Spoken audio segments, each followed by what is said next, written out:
Muy buenos días. Pedro Sánchez intenta salvarse a toda costa. La convocatoria electoral anunciada ayer con sorpresa tras el 28 de mayo responde al enfado interno en Ferraz. Una estrategia que nos lleva al 23 de julio y a unas elecciones generales que podrían confirmar el salto al precipicio del Partido Socialista visto ya este último domingo, o incluso como Sánchez vuelve a apoyarse en aquellos de los que siempre renegó. Todo podría cambiar en los próximos días porque la idea de crear un Frente Popular en España es cada vez más sólida. Lo propuso ayer Pablo Iglesias y hoy conocemos cómo Sumar concurrirá con Izquierda Unida a esas urnas, al tiempo que se producen conversaciones con Podemos y se rumorea que Pedro Sánchez también estaría interesado en sumar a todas esas fuerzas de la izquierda. La desesperación es evidente y junto a la aprobación de la disolución de las Cortes y la convocatoria de elecciones se elimina toda actividad parlamentaria y tampoco está permitida la participación del Gobierno en actos inaugurales ni las campañas institucionales de propaganda hasta la misma jornada electoral. Sin embargo, en este último Consejo de Ministros se ha aprobado una partida estratosférica para publicidad institucional de, atención, 440 millones de euros, una cifra absolutamente récord que prácticamente multiplica por 10 la ejecución presupuestaria en su plan antecesor de 2020 para ese mismo año, cuando era de 47. La defunción del Frente Popular podría producirse el 23 de julio. De ser así, asistiremos al funeral de Pedro Sánchez y al renacimiento de la democracia en España.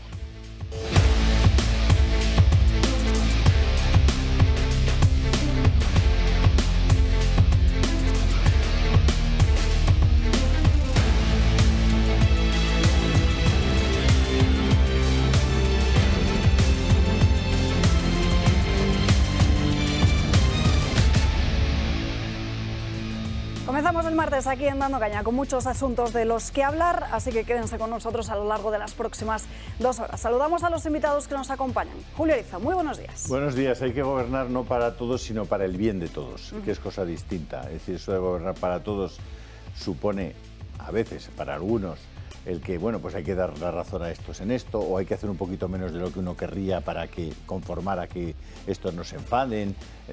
No, gobernar es gobernar por el bien común. Cuando tú tienes claro cuál es el bien común, lo entiendes, lo identificas, lo planteas, lo explicas a tus electores, te votan, pues a por el bien común. Que eso es gobernar por el bien de todos. Y yo creo que en lo que habrá que insistir de cara a estas elecciones es qué gobernantes quieren gobernar por el bien de todos. El aspecto económico, digamos, lo que tiene que ver con la situación económica de este país, con la de Alemania, con la de Europa, con la que tiene en este momento Estados Unidos, a pesar de que han llegado a un acuerdo con el techo de la deuda, lo que va a pasar aquí en octubre-noviembre, yo creo que también es muy relevante, aunque no se está significando, en lo que ha sido la decisión de Pedro Sánchez de convocar las elecciones. Evidentemente Pedro Sánchez ha convocado las elecciones a toda velocidad, ha improvisado, y todas las especulaciones que hay acerca de las cosas alrededor de la fecha electoral, no sé qué, olvidaros. Es decir, el Partido Socialista es un volcán en erupción donde hay un montón de fuerzas que están diciendo, oye, esto se nos va de las manos, aquí nos van a masacrar a todos, este tío nos está llevando al disparate.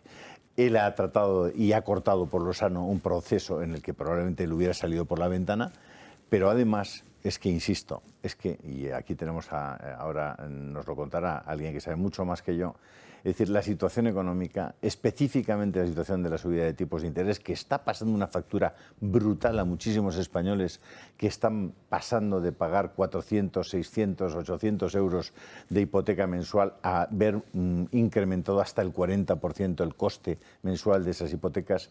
Eso tiene un efecto sobre la economía, por supuesto sobre el ahorro, sobre el precio de la vivienda, etcétera, etcétera, desde mi punto de vista importantísimo. Así que creo que por ahí van a pasar, en torno a la economía de este país, van a pasar muchas cosas, y en mayo ya han pasado. Si habláis con aquellos que se dedican al mundo del turismo, turoperadores, compañías aéreas, mayo es el mes por antonomasia donde se venden más billetes, se hacen más reservas. Bueno, pues la caída de venta de billetes de avión en reservas en el mes de mayo ha sido de un 40%. A partir de ahí, pues vamos a ver. José María Fracas, ¿qué tal? Bueno, muy bien, sorprendido, sigo sorprendido, y ayer intenté analizar o leyendo a mucha gente por qué Sánchez había convocado elecciones. he seguido esta mañana y sigo sin... Me parece que mucha gente hace teorías muy así, pero no me creo ninguna. Me da la sensación de que sigue siendo mucho más fácil esto. Las ha convocado porque era mejor convocarlas para él ahora que dentro de una semana, porque día que pasa, día que va a ir a peor, convocar las elecciones. No quiere decir que ahora esté asegurado que gane, pero no está asegurado que ahora pierda. Y más adelante estaba muy asegurado que perdía. Pero aparte de todo eso, lo que sí me ha chocado, bueno, lo que haga la izquierda es su problema, pero me ha chocado que en el bloque que a mí me preocupa, que sigue siendo el bloque de la derecha, porque no quiero que gane uno sobre otro, sino que lo que quiero es que los dos sean lo más normales posibles, y por tanto no me den por saco después, y obedezcan a lo que me interesa a mí, con lo cual cuanto mejor sea el PP, mejor para mí, cuanto mejor sea Vox, mejor para mí. Pues estoy viendo que la estrategia que ya ha empezado es poner al PP de cara a la pared diciendo, como vas a tener que pactar con Vox, te vas a hundir. Ayer nos explicó Margallo cómo se elude esto, que es no pactando nada hasta después de las elecciones, con lo cual me parece una manera muy interesante de eludir el complejo. Pero sigo pensando que el complejo es malo y que se lo han buscado, y que este complejo, o el PP se quita el complejo de pactar con Vox, o tenemos un problema a largo plazo. No puede ser que en las tertulias de ayer por la noche y las de esta mañana se siga hablando de que pegarse a Vox es como pegarse con una señora o señor absolutamente demencial, de hecho se le tacha de antidemocrático, etcétera, y los mismos que opinan eso son los que aceptan, entienden perfectamente que el señor Sánchez pueda apoyarse en Esquerra Republicana, han dado un golpe de Estado, que pueda apoyarse en Podemos, son comunistas, y lo que ha hecho el comunismo en Europa pues son millones de muertos, o resulta que se apoya en HB, que ha matado a gente en España en el último siglo. Entonces, claro, ¿cómo puede un señor, por mucho del PP, que compita con el PSOE, aceptar ese argumento sin decir nada? Claro, es que no solamente lo ha aceptado, sino que muchas veces ha abundado en él y lo ha alimentado. Y eso es un error de bulto que hace que después, cuando tengas que pactar con, te cueste votos. Porque o normalizas el pacto con, como hizo el otro crápula, que es normalizar el pacto con toda esta jarea de gente, que evidentemente es mucho peor, porque eso sí que son lo que he dicho, pues, o si no, tú mismo te estás encerrando o te estás metiendo en una trampa peligrosísima. Y el PP sigue en esa trampa, como vimos ayer, con Margallo mismo aquí o con otros muchos, ¿no? Lupe Sánchez, muy buenos días. ¿Cómo lo ves tú? Hola, buenos días. Mira, yo además de la cuestión estratégica que habéis señalado de evitar problemas internos con el Partido Socialista, de evitar también que se rearme esa marca blanca de la izquierda chavista que es Sumar de cara a unas generales, más allá de todo eso hay una cuestión conceptual que es muy importante, y es que por primera vez, creo, en democracia, el centro derecha ha ganado unas elecciones no en clave de degradación económica, porque todavía, como ahora además van a explicar, no ha eclosionado todo ese problema económico subyacente que tenemos, porque la economía española está muy dopada, sino que las ha ganado en clave de degradación democrática e institucional. Es decir, el español ha votado antisanchismo no solo por la economía, sino especialmente por la democracia. Y a mí me parece muy importante porque creo que Sánchez es consciente que a más avanzara el tiempo, es decir, cuantos más meses pasasen, más se iba a hacer evidente el gran problema económico que pesa sobre la economía española. Todo ello sin dejar de lado también una cuestión de ego personal, es decir, este señor que es un ególatra, cómo se va a ir a su casa, él obsesionado con cómo pasará la historia, acordaros que lo contó Maxim Huerta en El Hormiguero, cómo se va a ir a su casa siendo el gran derrotado del Partido Socialista, pero no en estas elecciones en concreto, sino históricamente, con el San Benito del eslogan de que te vote chapote, es decir, lo ha derrotado un eslogan así, habiendo perdido muchísimo poder territorial y siendo asociado con haber gobernado con terroristas, haber gobernado con sediciosos, haber indultado a golpistas, haber dejado haber beneficiado a más de 1000 violadores y dejado a más de 100 en la calle, haber beneficiado a los ocupas. Con ese San Benito él no se puede ir, él no puede pasar a la historia con esa carga encima, así que él cree que ahora en julio, primero, va a desmovilizar el voto de centro derecha y segundo, el rival a batir es mucho más débil, él lo concibe así, él cree que Feijóo es mucho más acomplejado que Isabel Díaz Ayuso, que es la que ha liderado la oposición desde el principio, además teniendo muy claro que su rival aquí era Sánchez, no era ni Lobato, no era ni Mónica García, era Sánchez. Le ha salido muy bien, pero Sánchez de verdad que cree que contra Feijóo si no gana, sí que va a poder salvar los muebles y mitigar la derrota. Mariano Calleja, ¿qué tal? Muy buenas. Bueno, pues yo creo que estamos ante la última mentira de Sánchez. ¿Cuántas veces nos ha repetido en los últimos meses que iba a agotar la legislatura, pero además como con la misma seguridad con que decía que no iba a pactar con Bildu? ¿Cuántas veces se lo tengo que decir? Voy a agotar la legislatura, no hay ningún motivo para no agotar la legislatura. Bueno, pues una mentira más. No nos podemos creer al presidente del Gobierno ni siquiera cuando decía que iba a agotar su mandato, pero aparte de esta cuestión formal, se vio también ayer cómo incumplió la Constitución, no solamente en el plano formal también, como la Constitución dice que el presidente tiene que anunciar la disolución de las Cortes previa deliberación del Consejo de Ministros. Ni siquiera cumplió ese punto que viene previsto en la Constitución, ¿no? Es decir, es que le da igual absolutamente todo desde el punto de vista institucional. Pero luego a mí las causas de fondo de por qué ha convocado las elecciones generales el 23 de julio y si puede haber un principio, un conato de revuelta interna en el Partido Socialista, vamos a ver, yo me río de la revuelta en el Partido Socialista. ¿Dónde han estado los varones socialistas durante todo este tiempo? ¿Dónde han estado los dirigentes socialistas, los militantes socialistas? ¿Dónde han estado los diputados socialistas, no solamente del Congreso, sino de todos los parlamentos autonómicos? Cuando Pedro Sánchez ha pactado con Bildu, cuando Pedro Sánchez indultó a los golpistas catalanes, cuando Pedro Sánchez rompió su palabra al pactar también en coalición con Podemos. ¿Dónde han estado los varones? Entonces, que se lleven ahora las manos a la cabeza porque han perdido las elecciones municipales y buena parte de las autonómicas, pues yo me río mucho de lo que está pasando en el Partido Socialista ahora mismo. Y para hablar de la situación económica, como bien decía Julio, tenemos aquí con nosotros a don Rodrigo Rato. Muy buenos días. Buenos días, Alba, ¿cómo estás? Y a todos los demás. Bueno, precisamente acaba de publicar su libro. Hasta Sí, aquí señor. Mañana, hemos llegado. Mañana estará en las librerías. Sí. Hasta aquí hemos llegado. Ese título es un relato en primera persona de cómo fue esa década de los 2000, ¿no?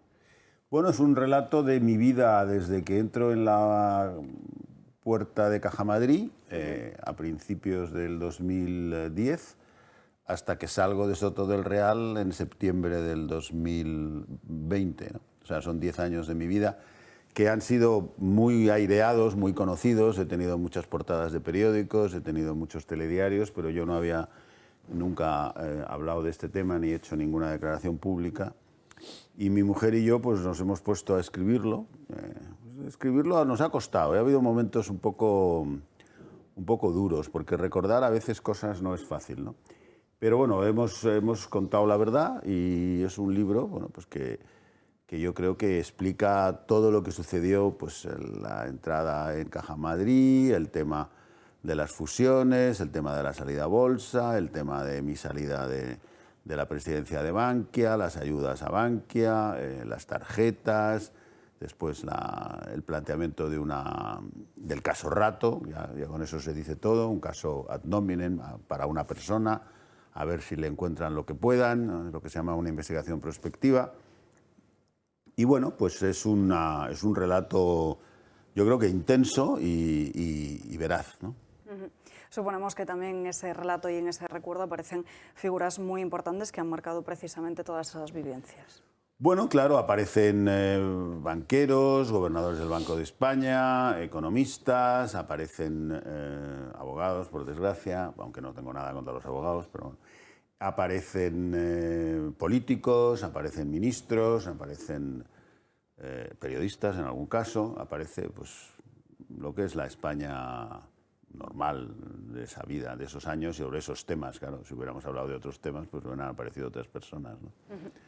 Decía hace apenas también unos minutos que le ha costado bastante escribirlo. Supongo que también ese tratamiento por parte de los medios de comunicación y el no haber contado nunca en primera persona su historia también es lo que le ha llevado precisamente a escribir este libro. Sí, desde luego. Yo creo que durante estos años muchas veces muchos amigos me han dicho que por qué no hablaba, por qué no iba a los medios. Y cuando estás en mitad de varios conflictos jurídicos al mismo tiempo, para empezar, tus abogados te dicen que hagas el favor de estar calladito.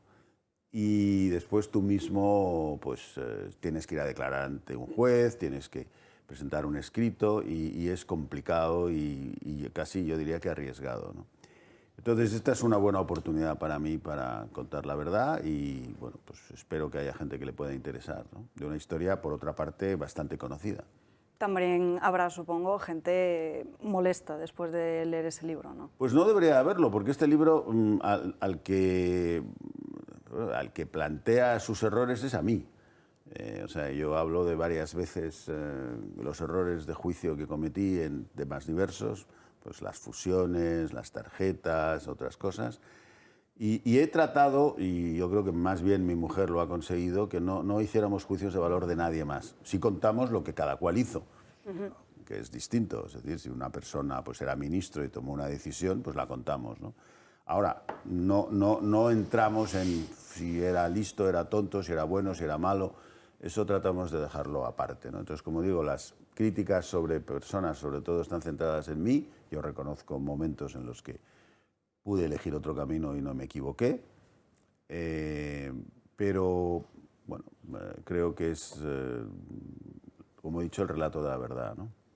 Haciendo ahora esa reflexión sobre su historia que queda aquí plasmada en este libro, hasta aquí hemos llegado, ¿se arrepiente de algo?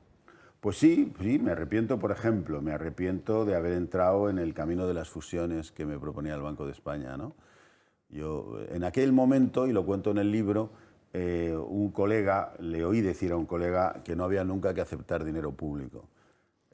Yo no le hice caso y acepté dinero público para Caja Madrid y las otras 7 cajas, y eso fue muy difícil porque después ya entramos en una dependencia constante de lo que el Banco de España opinaba. El Banco de España opinaba una cosa en diciembre del 2010, otra en febrero del 2011, después volvía a cambiar el criterio del gobierno en febrero del 2012, entre medias la Autoridad Bancaria Europea también revisaba sus criterios. Estábamos metidos en un ritmo de decisiones y de cambios que era muy difícil de manejar, ¿no? Y eso, pues, para mí fue un error. Indudablemente reconozco que las tarjetas tenía que haberlas mirado mucho más detenidamente, pero no lo hice. Y otros momentos en los que alguien me dijo una cosa y no le presté la atención que tenía que haberle prestado, ¿no? Es una buena explicación de cómo los seres humanos nos equivocamos muchas veces, otras no. También hay equivocaciones de otros aquí, ¿no? Después de leer estas páginas, los lectores podrán conocer de mejor forma cómo funcionan las esferas del poder.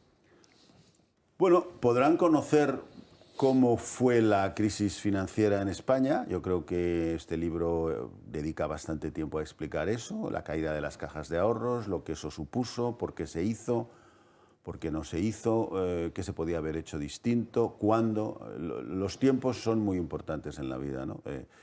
Y hay gente que cree que es lo único importante, los tiempos. Aciertas en el tiempo o si te equivocas en los tiempos estás, ¿no?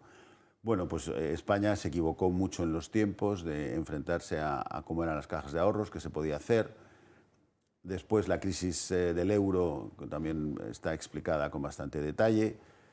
Y después también está explicado, o trata de estar explicado con bastante detalle, no tanto cómo es el poder, sino la impunidad de la administración, ¿no? Es decir, los ciudadanos de a pie. En España realmente hay dos tipos de personas, no de derechas o de izquierdas, o hombres o mujeres, ¿no? Hay el ciudadano y el compañero. El ciudadano al ciudadano se le aplica la ley y al compañero no. Entonces tenemos seguramente no será solo en España, pero tenemos un corporativismo muy fuerte. Y además personas que tienen, o cuerpos de la administración, que tienen muchísimo poder y deben tenerlo, porque los fiscales deben tener mucho poder, los inspectores de Hacienda deben tener mucho poder, los funcionarios deben tener presunción de veracidad, pero eso no va acompañado de una responsabilidad. Si aciertan, acertaron, y si se equivocan, pues te fastidias. Y eso yo creo que eso es algo que yo, después de 30 años de vida pública, no me había dado cuenta o no había vivido tan de cerca, y ahora lo he vivido muy de cerca y lo explico, ¿no? Julio. Yo podría empezar esta entrevista diciéndole, don Rodrigo, ¿cómo ve usted? Tal. Pero claro, es que don Rodrigo para mí es Rodrigo Rato, es un amigo, una persona a la que he admirado hace mucho tiempo. y a la que admiro mucho más ahora que antes. Es decir, porque yo creo que Rodrigo Rato es hoy una mucho mejor gente, mucho mejor persona que cuando yo le visitaba, por ejemplo, en su casa en Washington, y nos íbamos juntos a almorzar a un restaurante que era de aquel famoso cocinero, de ese famoso cocinero, se llamaba José Andrés, creo que se llamaba Atlántico, aquel restaurante. Bueno, yo por Rodrigo Rato siento hoy una enorme amistad y además, insisto, una enorme admiración, porque él ha llevado un proceso y un camino verdaderamente tortuoso, verdaderamente duro, verdaderamente difícil, con una fortaleza, con una templanza de ánimo, con una discreción que le honra como persona. Y yo quiero decírtelo públicamente porque es lo que pienso y porque hemos vivido en estos años algunas cosas juntos. Y incluso en los momentos que él relata, pues yo tuve también ocasión de decirle alguna cosa entonces, que recuerdo bien, tanto cosas que el propio Isidro Fainé me comentaba o cosas que a través de su hermano Ramón, a quien yo adoraba, podíamos comentar, ¿no? Bueno, tú las recordarás probablemente mejor que yo. Dicho eso, este libro a mí primero me sorprendió, porque yo no sabía que estuvieras escribiendo un libro, ¿no? Y segundo, me ha parecido súper interesante la reseña que pude leer el otro día en un periódico, en el que hacías un relato aterrador, desde mi punto de vista, de cómo se produce tu detención. A mí me gustaría que hicieras un poco, nos dieras un céntimo de esa reseña, obviamente no hacer lo que dicen spoiler del libro, ¿no? Porque lo que hay que hacer es comprar este libro y leérselo, porque Rodrigo Rato es un hombre pues, que ha conocido el cielo y el infierno y que ha conocido los intríngulis de lo que podríamos llamar el deep state, que dicen los americanos, ¿no? De las cosas que pasan por debajo, que suponen el armazón del sistema de cualquier Estado y también del propio digamos, sistema mundial de poder, ¿no? A partir de tu estancia en el Fondo Monetario Internacional. Y entonces, que nos hicieras un pequeño resumen de esa reseña, que me pareció, insisto, aterradora, y que si puedes hablar algo y comentar algo de dos asuntos. Uno, ¿por qué te marchas del Fondo Monetario Internacional? Que no me vas a contestar, lo sé. Pero te lo quiero preguntar para que no me contestes. Y la segunda es ¿por qué no te fusionas con la Caixa? Cuando las condiciones que te estaban ofreciendo eran sin duda alguna, desde el punto de vista personal tuyo, era una de las mejores salidas que podías tener. Bueno, pues empezando por el final, aparte de agradecerte toda tu amistad y que me has ayudado y respaldado en los buenos y en los muy malos momentos, eres de los amigos que me ha visitado en Soto del Real y te lo agradezco mucho. Bueno, yo tenía una negociación, lo cuento en el libro, muy detalladamente, pero por contestarte, yo tenía una negociación con la Caixa a partir de septiembre-octubre del 2011. Teníamos dos negociadores, uno por ellos y otro por nosotros, dos banqueros de inversión, que firman un acuerdo al que llegan. Estaba especificado pues, los porcentajes que cada entidad iba a tener, los puestos de consejo, las responsabilidades del consejero delegado, del vicepresidente. Habíamos llegado bastante lejos, ¿no? Y también un poco la gobernanza entre los dos equipos técnicos profesionales, uno de Bankia y otro, uno de la Caixa y otro de Bankia. Y al final, cuando estábamos, eso empieza en octubre, y a finales de noviembre, en una cafetería de Madrid, de la calle Alcalá, que nos vimos antes de ir a una reunión en el Banco de España, del Fondo de Garantía de Depósitos, pues el presidente de la Caixa, Isidro Fainé, me dice que no va a poder cumplir todas las condiciones, ¿no? Bueno, eso en las negociaciones sucede, no nos vamos a equivocar. Mi padre me decía que había siempre el regate final, ¿no? Y es verdad, yo no he estado en bastantes negociaciones y suele suceder, ¿no? Entonces yo dije, bueno, pues si no las puedes cumplir, pues hay que pensárselo otra vez todo, ¿no? Y ahí me quedé parado, ¿no? ¿Me dejas que diga las condiciones que yo conocí en ese momento? Sí, puedes hacerlas. Sí. En ese momento Fainé te ofrecía traer aquí Criteria Caixa Corp a Madrid, te ofrecía ser presidente de Criteria Caixa Corp y te ofrecía que en el momento en que él dejara la presidencia de CaixaBank, tú ocuparías esa presidencia. Bueno, pero había muchas más cosas, porque Claro. claro, había muchas más cosas y algunas eran importantes para nosotros, ¿no? No solo las que me pasaran a mí, ¿no? Bueno, entonces, como sucede en las negociaciones, si hay una parte que intenta un regate, pues la otra se toma una cierta distancia, ¿no? Mi sorpresa, bueno, eso era a finales de noviembre, pues ya sabemos todos cómo es la vida, llega diciembre, en diciembre las cosas... Además había cambio de gobierno, había habido elecciones, muchas cosas, ¿no? ¿Cuál será mi estupor cuando a principios de enero el que me llama para negociar no es Isidro Fainé, sino el ministro de Economía, Luis de Guindos, que me dice que me tengo que fusionar con la Caixa sin ningún tipo de ayuda, o sea, no había ayudas públicas, lo cual quiere decir que se suponía que eran balances limpios.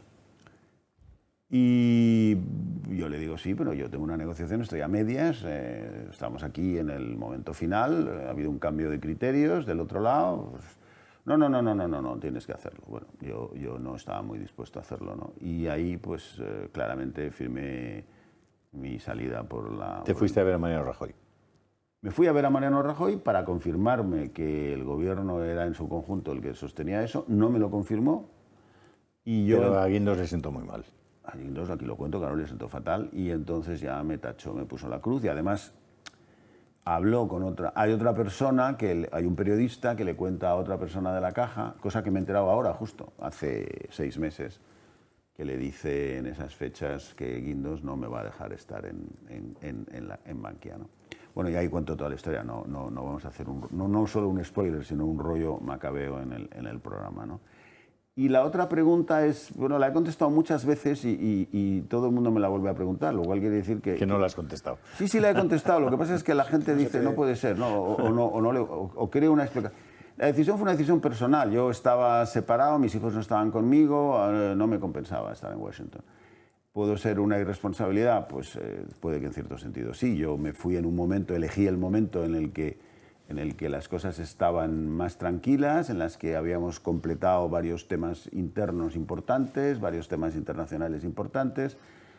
Y lo que pasa es que, como sucede siempre, estalló la crisis del 2007 ese verano, pero yo ya había anunciado mi retirada, ¿no?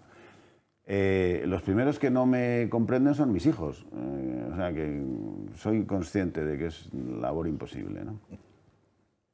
Déjame, te digo nombres y lo que tú quieras decir. José María Aznar. Un viejo y buen amigo. Mariano Rajoy. Mal karma, no voy a dar opinión. Jorge Fernández Díaz. Un amigo. Isidro Fainé. Un amigo.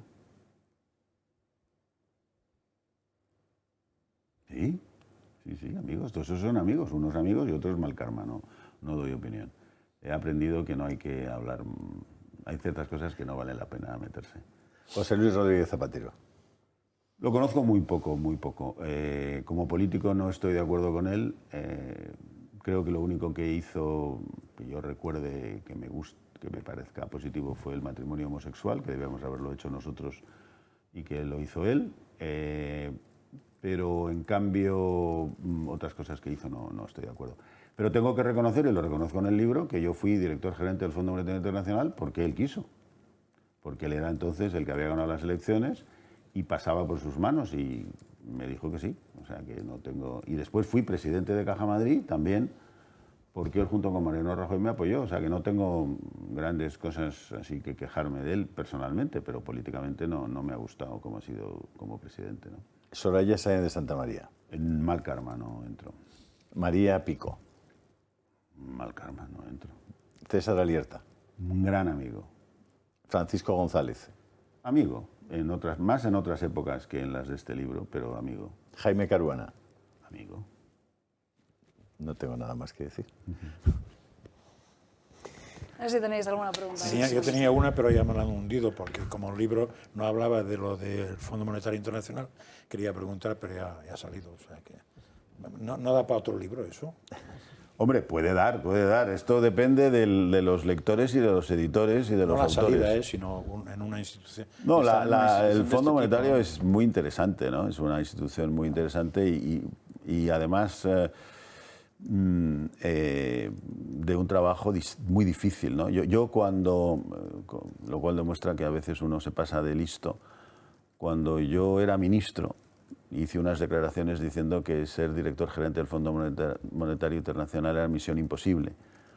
Y claro, cuando me eligieron, pues los periodistas me preguntaban si seguía. Y sigo pensando que es bastante imposible, ¿no? Es decir, tratar de coordinar, anticipar, dirigir la economía mundial es misión imposible, ¿no? Pero bueno, es una entidad que no sería repetible. Se hizo en un momento de la historia en el que los Estados Unidos querían que se hiciera algo así, en la época en que estaban más recién acabada la Guerra Mundial.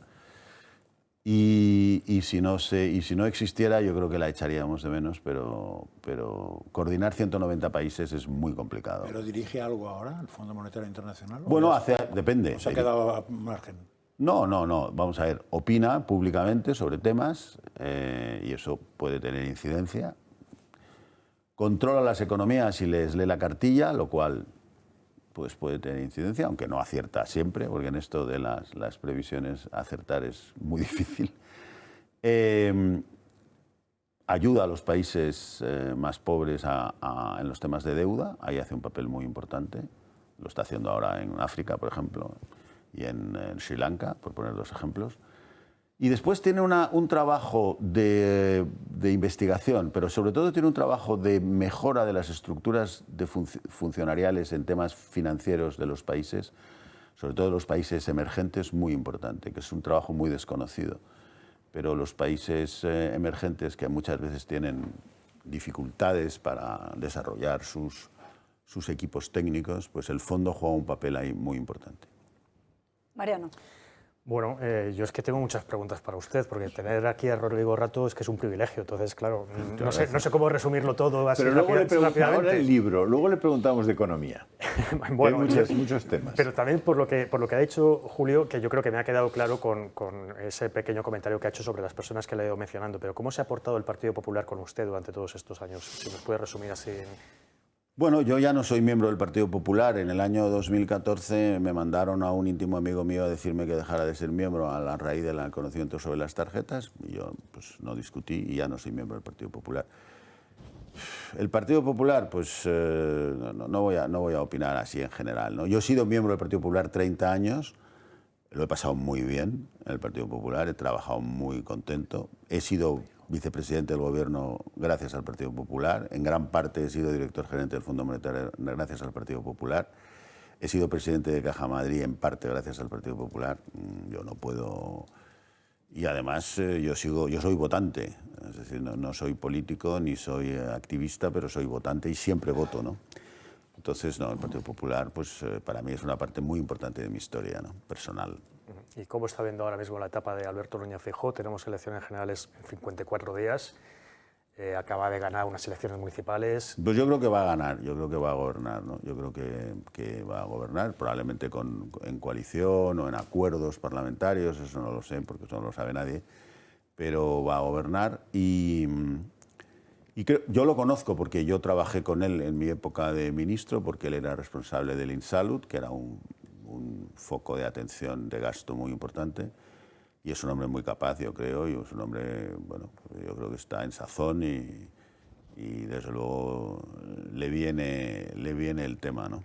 Porque en los pactos con Vox, que es uno de los debates recurrentes, hoy hay Junta Directiva Nacional en Génova, que estábamos viendo las imágenes, además ahora, hay Junta Directiva Nacional y se está hablando de los pactos y los periodistas pues están atentos a los pactos con Vox. ¿Usted sería partidario de que se dejaran de tonterías tanto el Partido Popular como Vox y se llegase a un acuerdo para aunar fuerzas ante el 23 de julio y ganar a la izquierda? Bueno, desde luego yo sería partidario de que ganaran, ¿no? a la izquierda. Me parece que España necesita, y creo que los españoles lo han demostrado el domingo pasado, quieren un nuevo planteamiento, ¿no? Mi experiencia personal, y yo he negociado algunos pactos, es que, aunque yo sé que la prensa quiere que todo se cuente, lo que va a pasar mañana se cuente hoy, hasta que no veamos los números de los resultados, hablar de los pactos es bastante perder el tiempo, porque los electores van a marcar la realidad. Es decir, no hay nada más concreto que unos resultados electorales. Y cuando los resultados electorales te dicen una cosa, amigo, o la coges o la dejas, ¿no? Pero normalmente no la dejas, o sea que eso lo veremos cuál es la lectura de los pactos que nos dan, de lo que opina la gente, ¿no? Pero vamos, también creo que en un gobierno monocolor o no monocolor o como sea, la agenda política española se ha endurecido muchísimo, ¿no? Muchísimo, yo creo que... Antes de que sigáis con más cuestiones, nos vamos en directo hasta Génova 13, porque como bien comentaba Mariano, es la Junta Directiva Nacional del Partido Popular y en estos momentos Alberto Núñez Feijóo acaba de felicitar a todos aquellos que han conseguido mayoría absoluta, en clara referencia a Isabel Díaz Ayuso y a José Luis Martínez Almeida. También ha solicitado en el balance provisional subir en votos y tener más alcaldías. Dice que las tiene y dice que también que pidió algo más que ganarnos a nosotros mismos. Escuchamos en estos momentos a Feijóo. Político en vuestros respectivos territorios. Felicidades, pues, al presidente López Miras,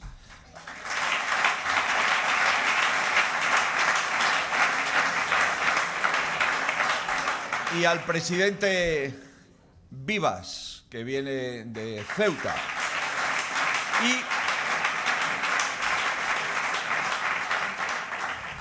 y fijaros qué bien suena esto. Felicidades al presidente Mazón, al presidente Azcón, a la presidenta Proens, a la presidenta Buruaga y a la presidenta Guardiola. ¡Qué bien suena!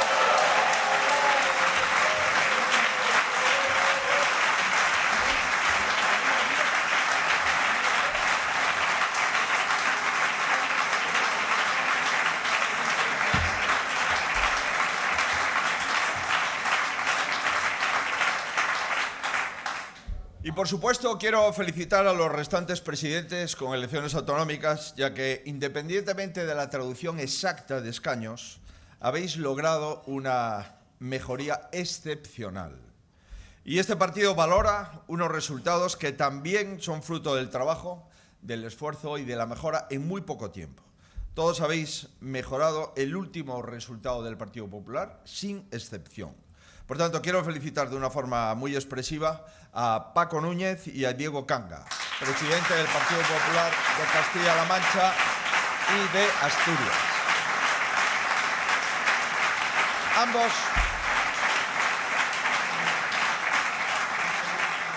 Ambos han hecho que dos de los varones socialistas más consolidados y en feudos tradicionalmente en elecciones autonómicas del Partido Socialista tuvieran que sudar, estos, los del Partido Socialista, hasta el último momento, hasta el último recuento. Ambos territorios mantendrán gobiernos, pero con photo finish y a resultas del voto de la emigración, del voto exterior, pero en ambos dos territorios, en Asturias y en Castilla-La Mancha, vamos a gobernar en la mayoría de las ciudades y en buena parte de las diputaciones. En el caso de Asturias no, porque es uniprovincial. Mil felicidades también a nuestro presidente en Canarias, Manuel Domínguez, y a nuestro presidente en Navarra, Javier García. Son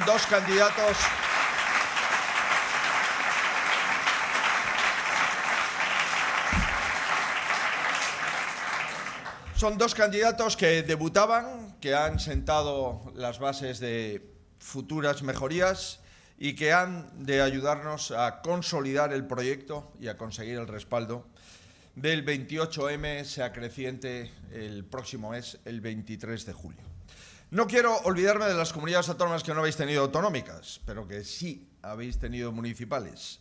El País Vasco hemos crecido en votos, en porcentaje y en concejales. En Cataluña hemos duplicado los votos y triplicado los concejales y hemos tenido alguna alegría muy significativa, como la de la mayoría absoluta de Xavi García Albiol,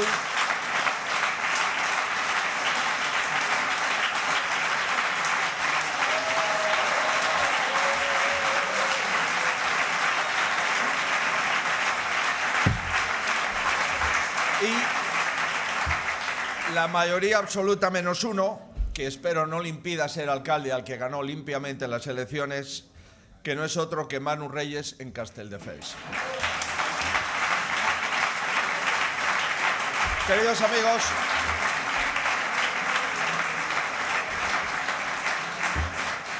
querido presidente Mañueco, en Castilla y León hemos crecido, hemos vuelto a ganar y hemos logrado resultados importantes en la mayoría de las capitales de provincia y espero también en diputaciones.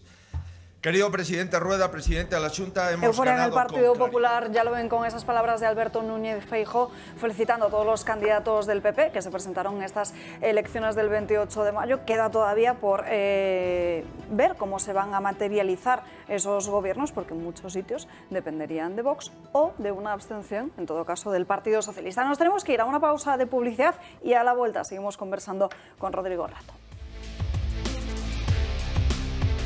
Ya estamos de vuelta en Dando Caña, quedan apenas 20 minutos para la 1 en punto de la tarde. Vamos a seguir charlando con Rodrigo Rato, que habla por primera vez en televisión cómo han sido estos últimos años. Además lo hace por fin en primera persona después de que tantos hayan escrito o hayan hablado por él, y además nos está contando lo que es un pequeño adelanto de lo que leeremos en ese libro de Hasta aquí hemos llegado. He cortado antes a Mariano, no sé si tenía más preguntas o... Sí, tenía. Sí, tenía más preguntas. Pues adelante, Mariano. Tengo más, pero a la lista de nombres que le ha dado antes Julio Ariza, a mí me gustaría, con vuestro permiso, añadir dos más. Isabel Díaz Ayuso, me interesa mucho su opinión. ¿Cómo ve Isabel Díaz Ayuso? Porque Hombre, yo creo hay que la sitúa en la Moncloa en el futuro. No sé si... Bueno, eso no lo sé porque eso sería ser adivino, pero yo creo que es una de las grandes promesas y no realidades de la política española y del centro derecha español. Vamos a ver, los resultados ya fueron magníficos los de hace 2 años y los de ayer fueron fantásticos, ¿no?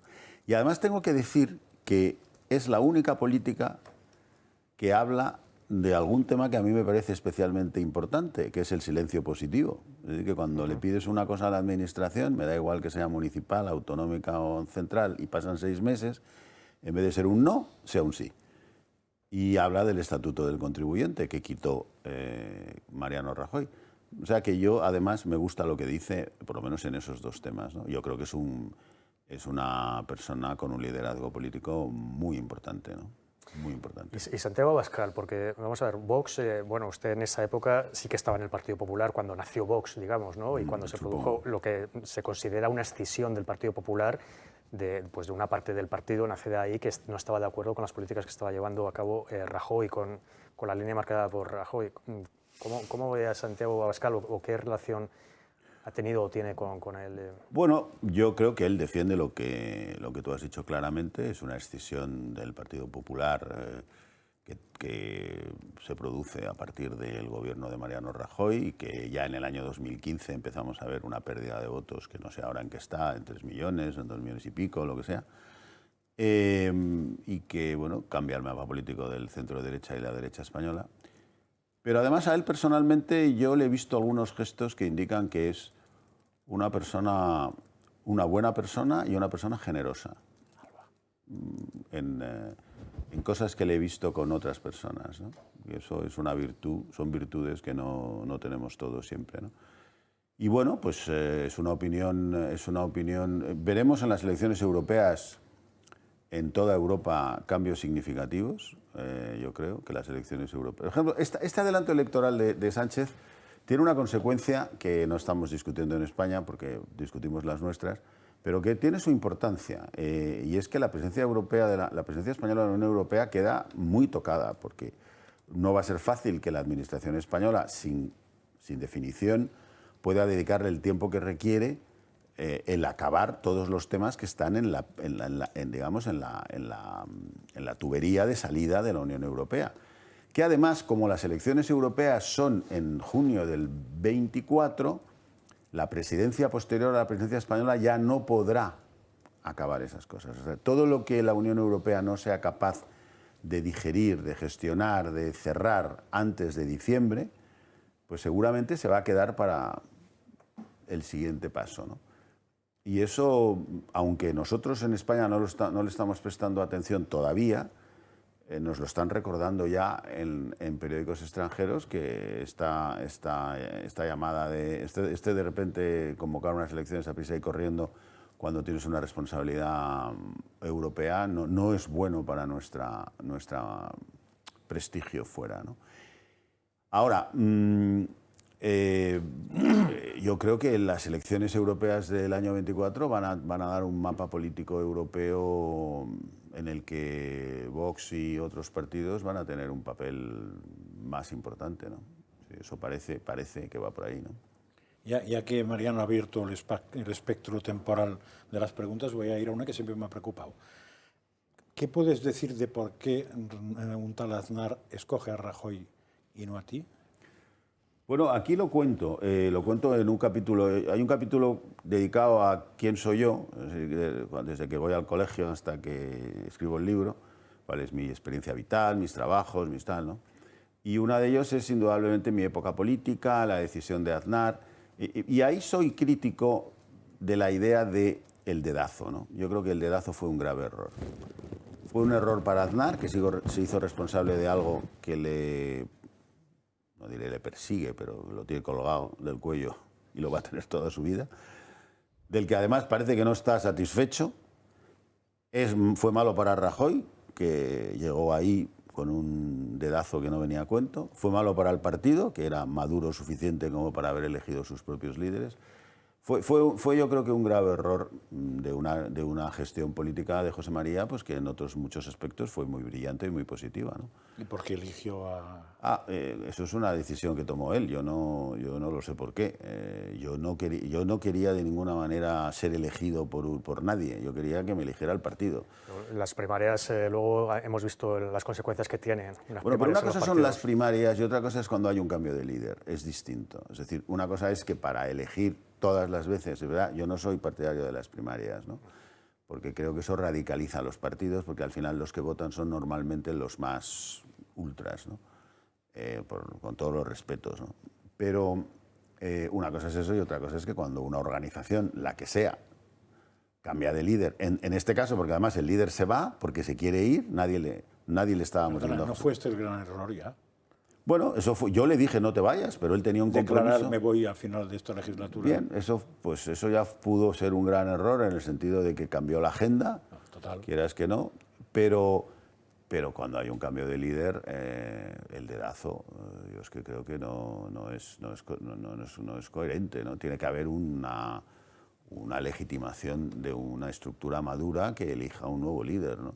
¿Eso son unas primarias? Pues no son unas primarias, un congreso abierto, se presentan candidatos, se presenta el que quiere y puede presentarse un señor que no lo conozca a nadie, que sin embargo de repente gana el congreso porque la gente descubre algo, ¿no?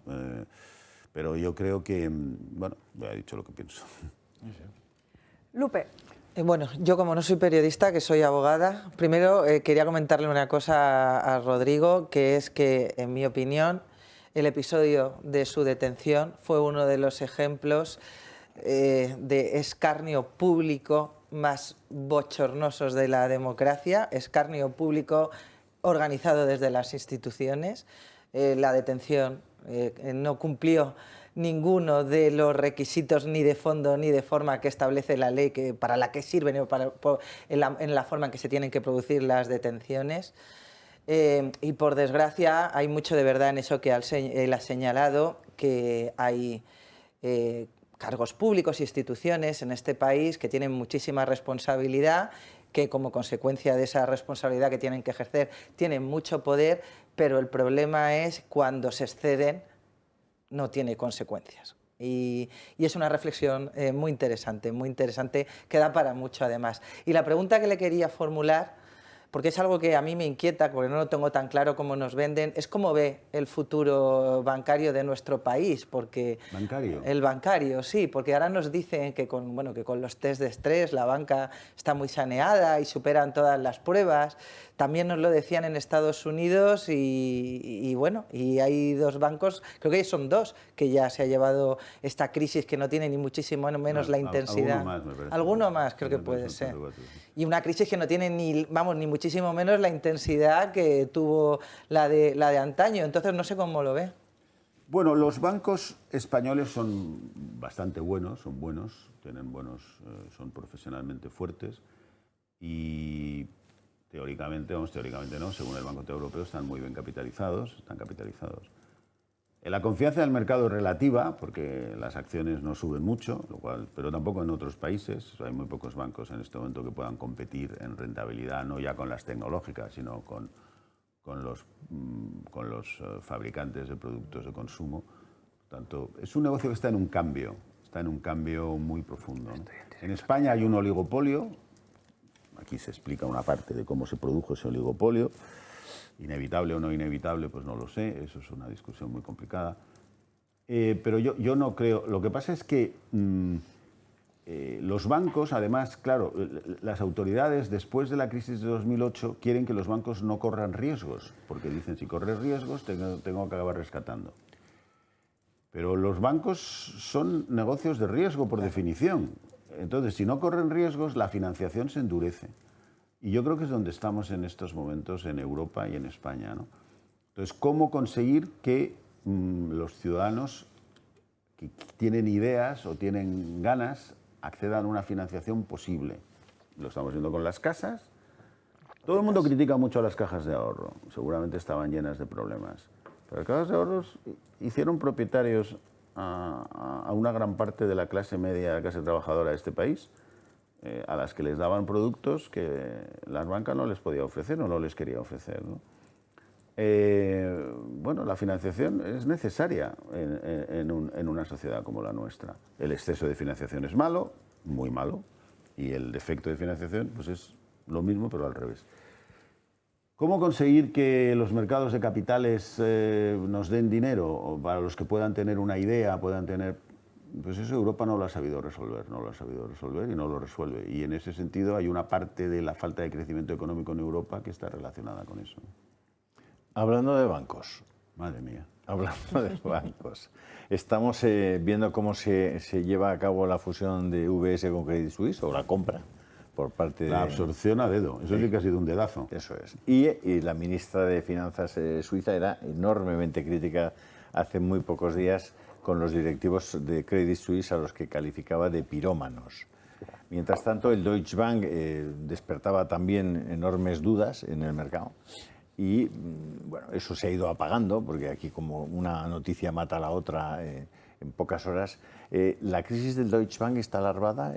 ¿Podemos tener un susto con el Deutsche Bank? Bueno, vamos a ver, yo no me atrevo a hablar yo no soy un experto en el Deutsche Bank, y es una entidad muy importante que ha tenido muchos problemas a lo largo de los últimos años, pero es una entidad muy importante. Y después hay una cosa que tiene su importancia. No hay gobierno alemán que vaya a dejar caer el Deutsche Bank. Eso es tan importante saberlo. O sea, estamos hablando... Eso seguro. Eso parece... Bueno. Seguro se lo llevaron preso, decía mi padre, pero eso parece bastante probable, ¿no? Yo creo que es una entidad que ha digerido difícilmente su internacionalización, su tratar de competir con los bancos americanos en bancos de inversión, etcétera, pero es una entidad muy importante y que tiene además un respaldo implícito, si queremos decirlo, de la primera economía de Europa, ¿no? Dos cosas, pasando de las musas al teatro. Alemania ha entrado en recesión con esa caída del 0,3%. ¿Qué efectos puede tener sobre la economía española la recesión de Alemania? Primero, va a ser una recesión prolongada en el tiempo, es una recesión que en el próximo trimestre puede levantarse.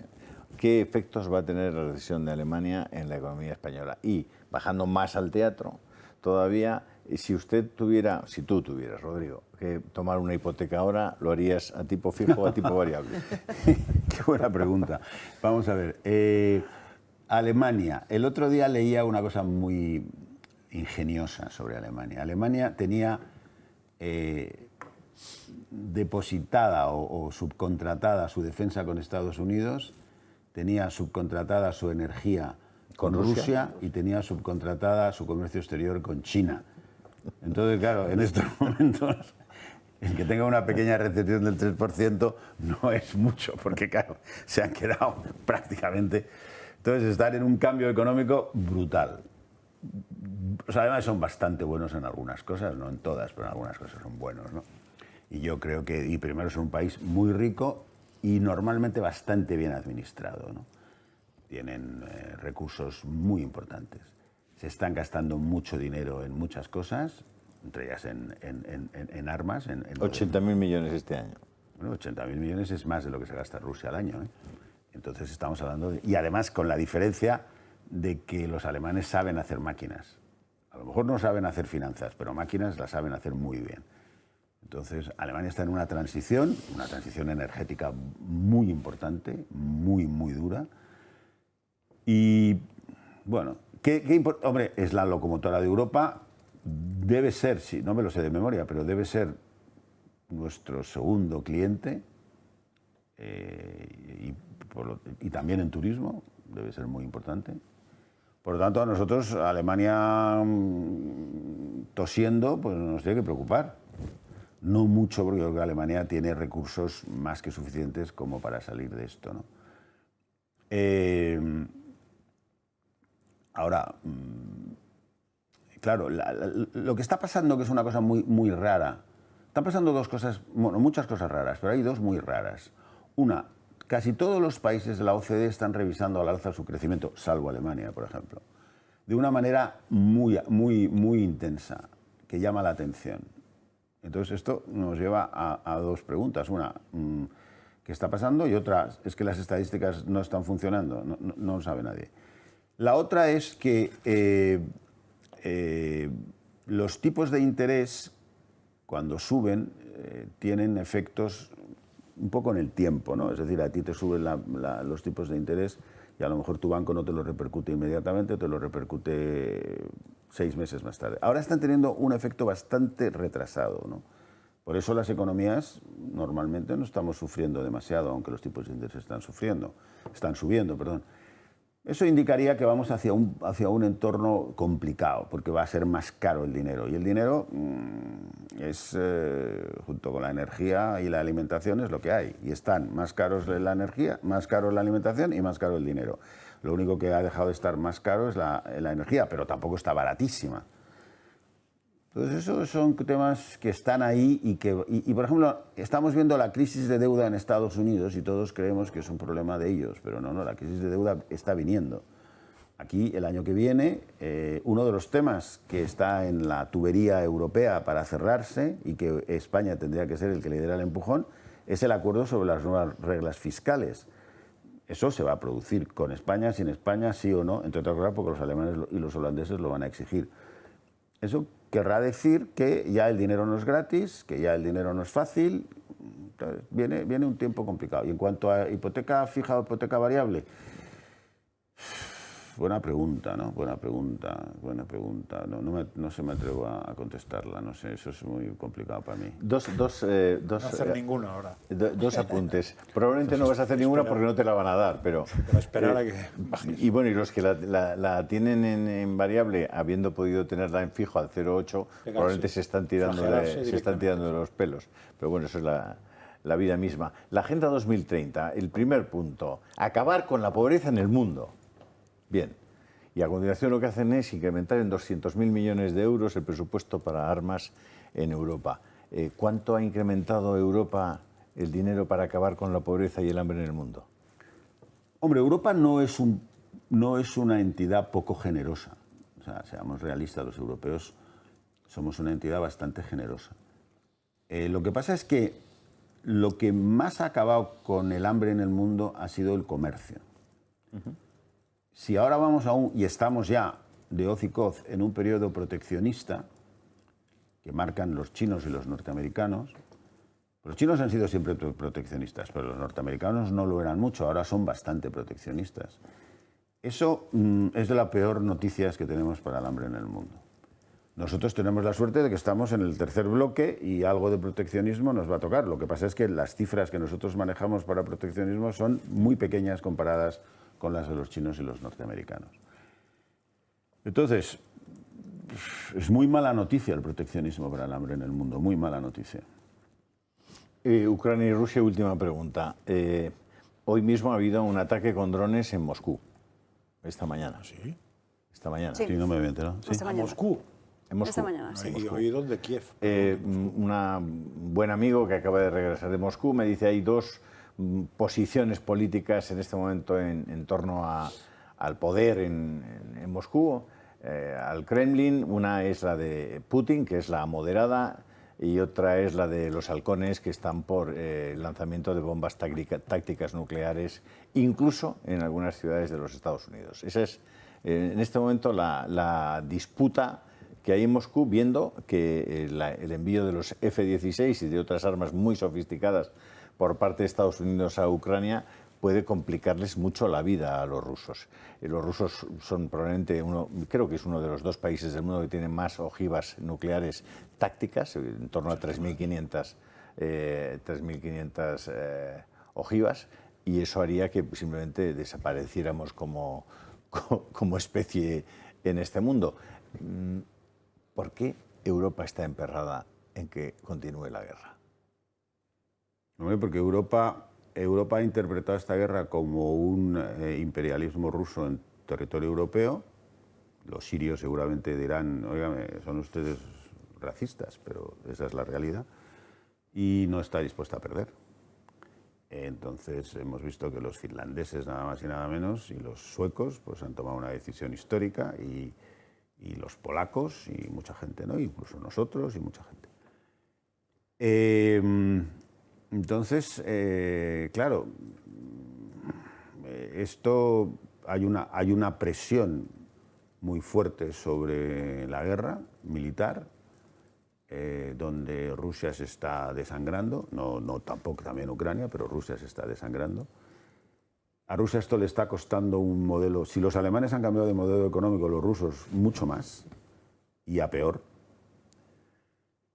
Y esto, como muchas cosas pasan ahora en el mundo, pasa por China. ¿China va a consentir el uso de armas tácticas?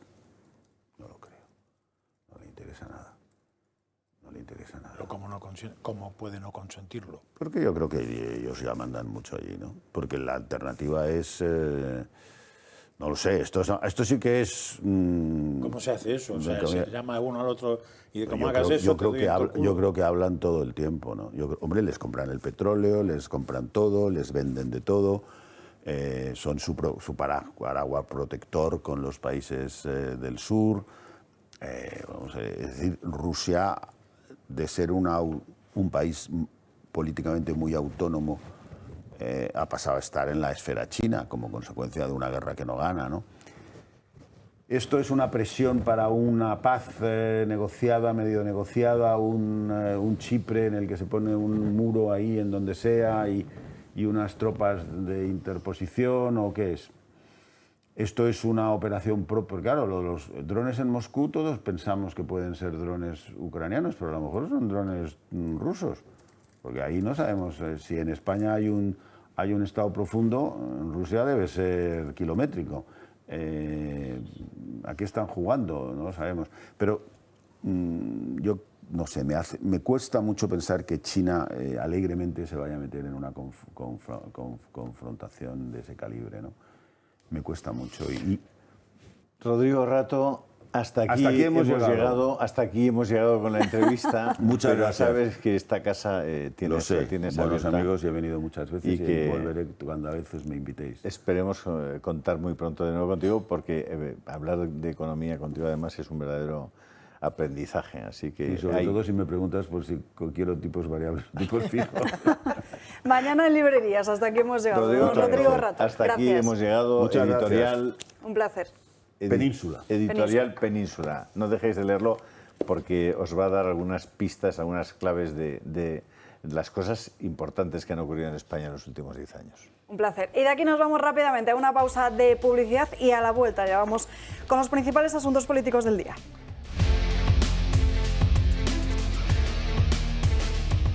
Ya estamos de vuelta en Dando Caña y la noticia del día sin duda sigue siendo esas elecciones que ha convocado Pedro Sánchez para el próximo 23 de julio después del fracaso del Partido Socialista en las pasadas urnas municipales y autonómicas del domingo. Ayer Pedro Sánchez convocaba a los medios de comunicación para una declaración institucional por sorpresa sobre las 11:15 de la mañana y anunciaba que disolvía las Cortes y que hacía esa convocatoria, una decisión que tomaría después, en contra de lo que dice la Constitución, en en el Consejo de Ministros. Hoy ya el Boletín Oficial del Estado recoge ese decreto de disolución del Congreso de los Diputados y del Senado y anuncia también esa convocatoria de elecciones para el próximo 23 de julio. Sin embargo, este adelanto electoral, cogido con mucha sorpresa, provoca que hasta unas 60 leyes queden ahora en el limbo y no vayan a salir adelante.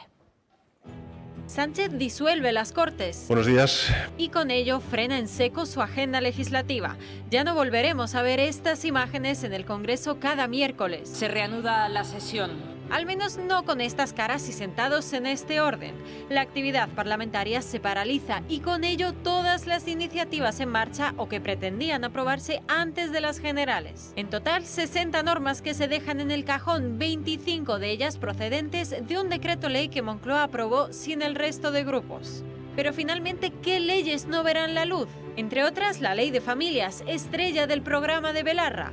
Podemos se enfrentará a las generales sin llevar los deberes hechos. La segunda, el famoso derecho al olvido oncológico que Sánchez anunció en campaña. Previsiblemente, esta promesa viajará también hasta la campaña que viene. La ley ELA, en tercer lugar, que el presidente prometió en 2020 y apartó como si la cosa no fuese con él. También tenemos la Ley de Enseñanzas Artísticas en tramitación en el Senado y que las equiparaba a las universitarias, o la Ley del Cine que tanto gusta a los independentistas. Tampoco se votará en esta legislatura el decretazo de Sánchez contra la sequía o la Ley de Movilidad Sostenible con la que se pretendía poner peaje para conducir por el centro de una ciudad. Aquí llega el fin del camino también, por ejemplo, de las famosas medidas anticrisis, aunque eso sí, Pedro Sánchez podría continuarlas a través de otro decreto. En el limbo quedan también la ley de paridad o la nueva ley de secretos oficiales. La primera queda en una promesa y la segunda en una reforma que nunca llegará. Pero ojo, también quedan en el tintero más de 100 proposiciones de ley, entre las que está la abolición del proxenetismo, que ha dividido a la izquierda. Todo promesas o tramitaciones que se quedan a medias y que para Sánchez no valen más que su único interés electoralista.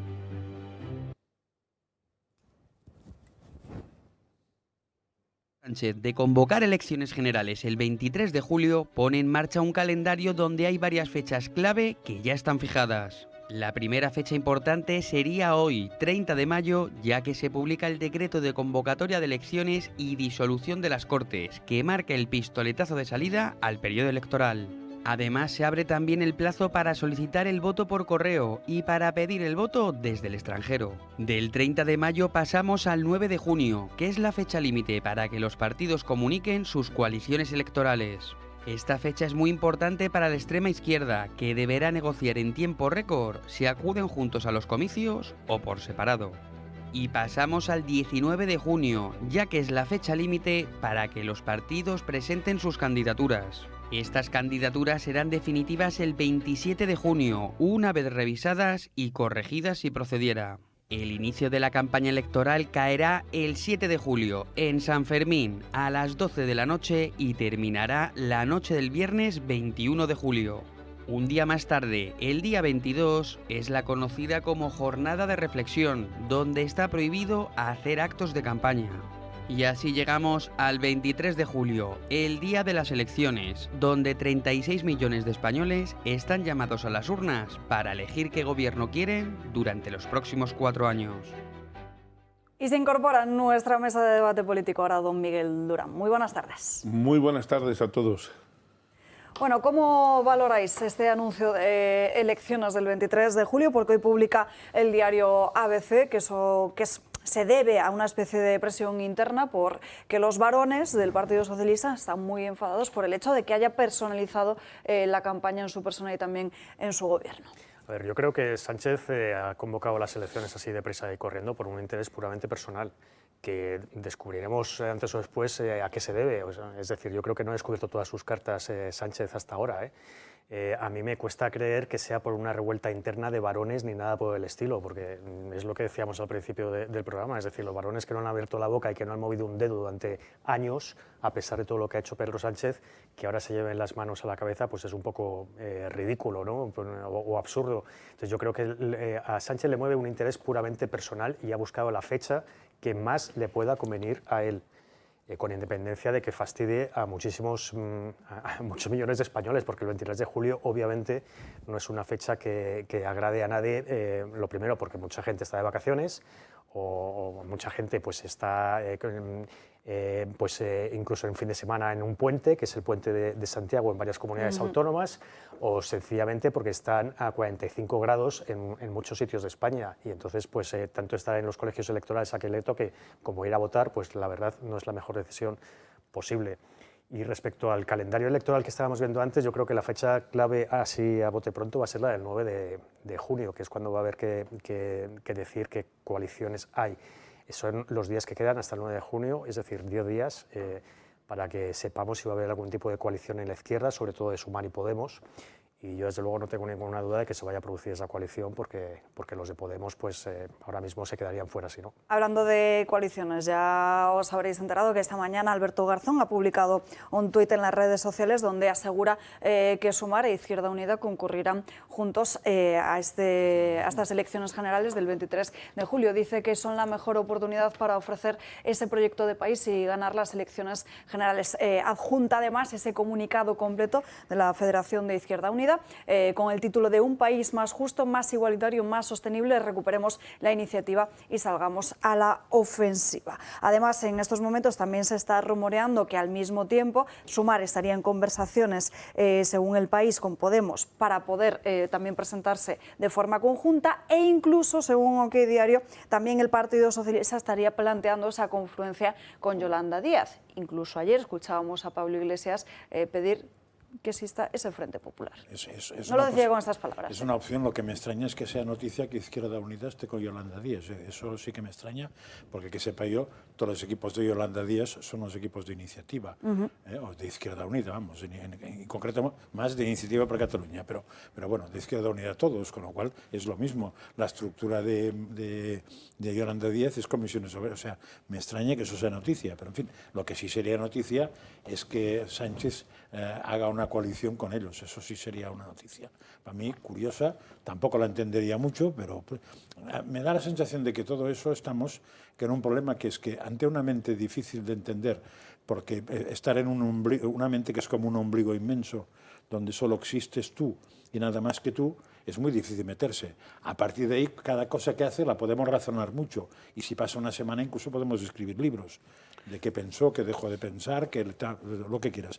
Pero la puñetera realidad me da la sensación de que es tan fácil como esta. O sea, visto el resultado electoral, ya tenía que haber convocado antes. Y entonces, día que pase, día que peor. Sigo pensando, y lo he preguntado a mucha gente que sabe hacer números electorales, que si bien hoy aún tiene opciones de ganar o de no perder, dentro de poco no tenía ninguna. No creo que haya más que eso. Ahora, ¿cómo estratégicamente cómo juega eso? Pues ahí ya veremos. Últimamente no parece que el equipo de Sánchez sea un equipo estratégicamente muy brillante. Bueno, al parecer, buenos días de nuevo, al parecer esta decisión se ha tomado entre gallos y medianoche por parte de Pedro Sánchez, de Óscar López y de Antonio Hernando, ¿no? Es decir, la autocracia llevada a su máxima expresión, porque ni se ha consultado el órgano, un órgano figurativo más que otra cosa, como es la Comisión Ejecutiva del Partido Socialista, mucho menos el Comité Federal, claro, y es efectivamente una decisión que el presidente del Gobierno tiene la prerrogativa de adoptar, pero por lo menos debería haber cubierto las apariencias. Yo sí que me creo que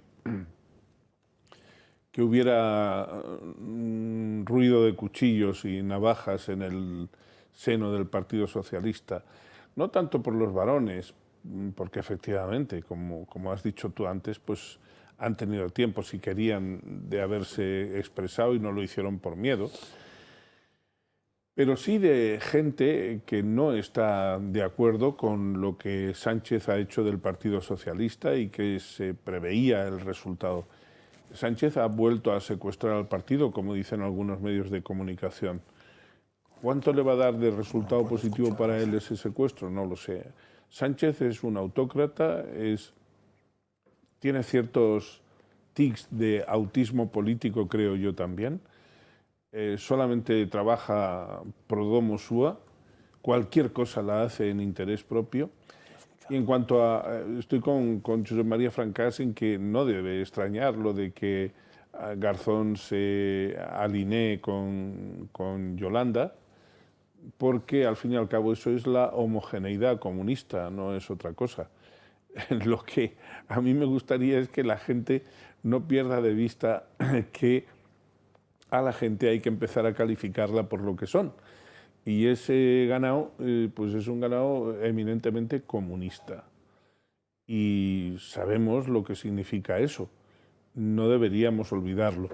Lo que dudo yo es que Yolanda Díaz pueda domesticar todo ese batiburrillo, porque ¿quién va a mandar a la hora de hacer las listas en Madrid? ¿Ella o Errejón? ¿Quién va a mandar en Valencia? ¿Ella o Compromís? ¿Quién va a mandar en Barcelona? ¿Ella o Jaume Asens o Ada Colau? Lo van a tener complicado, y a veces, por un quítame de esas pajas, un acuerdo de coalición entre gente tan heterogénea pues puede estropearse por no ponerse de acuerdo en un determinado nombre y en un determinado puesto en una lista. En cualquier caso, a mí me parece una tropelía más de Sánchez habernos convocado a votar el 23 de julio. Lo podía haber hecho, pues yo qué sé, en octubre. Y otra vez ha traicionado su propia palabra. Recordad que él dijo que agotaba la legislatura a todo trance. Yo he oído los totales que en ese sentido se han puesto por los medios de comunicación esta mañana. Lupe. Bueno, por un lado, evidencia lo que hemos venido comentando, que efectivamente a Sánchez le convenía adelantar las elecciones lo máximo posible.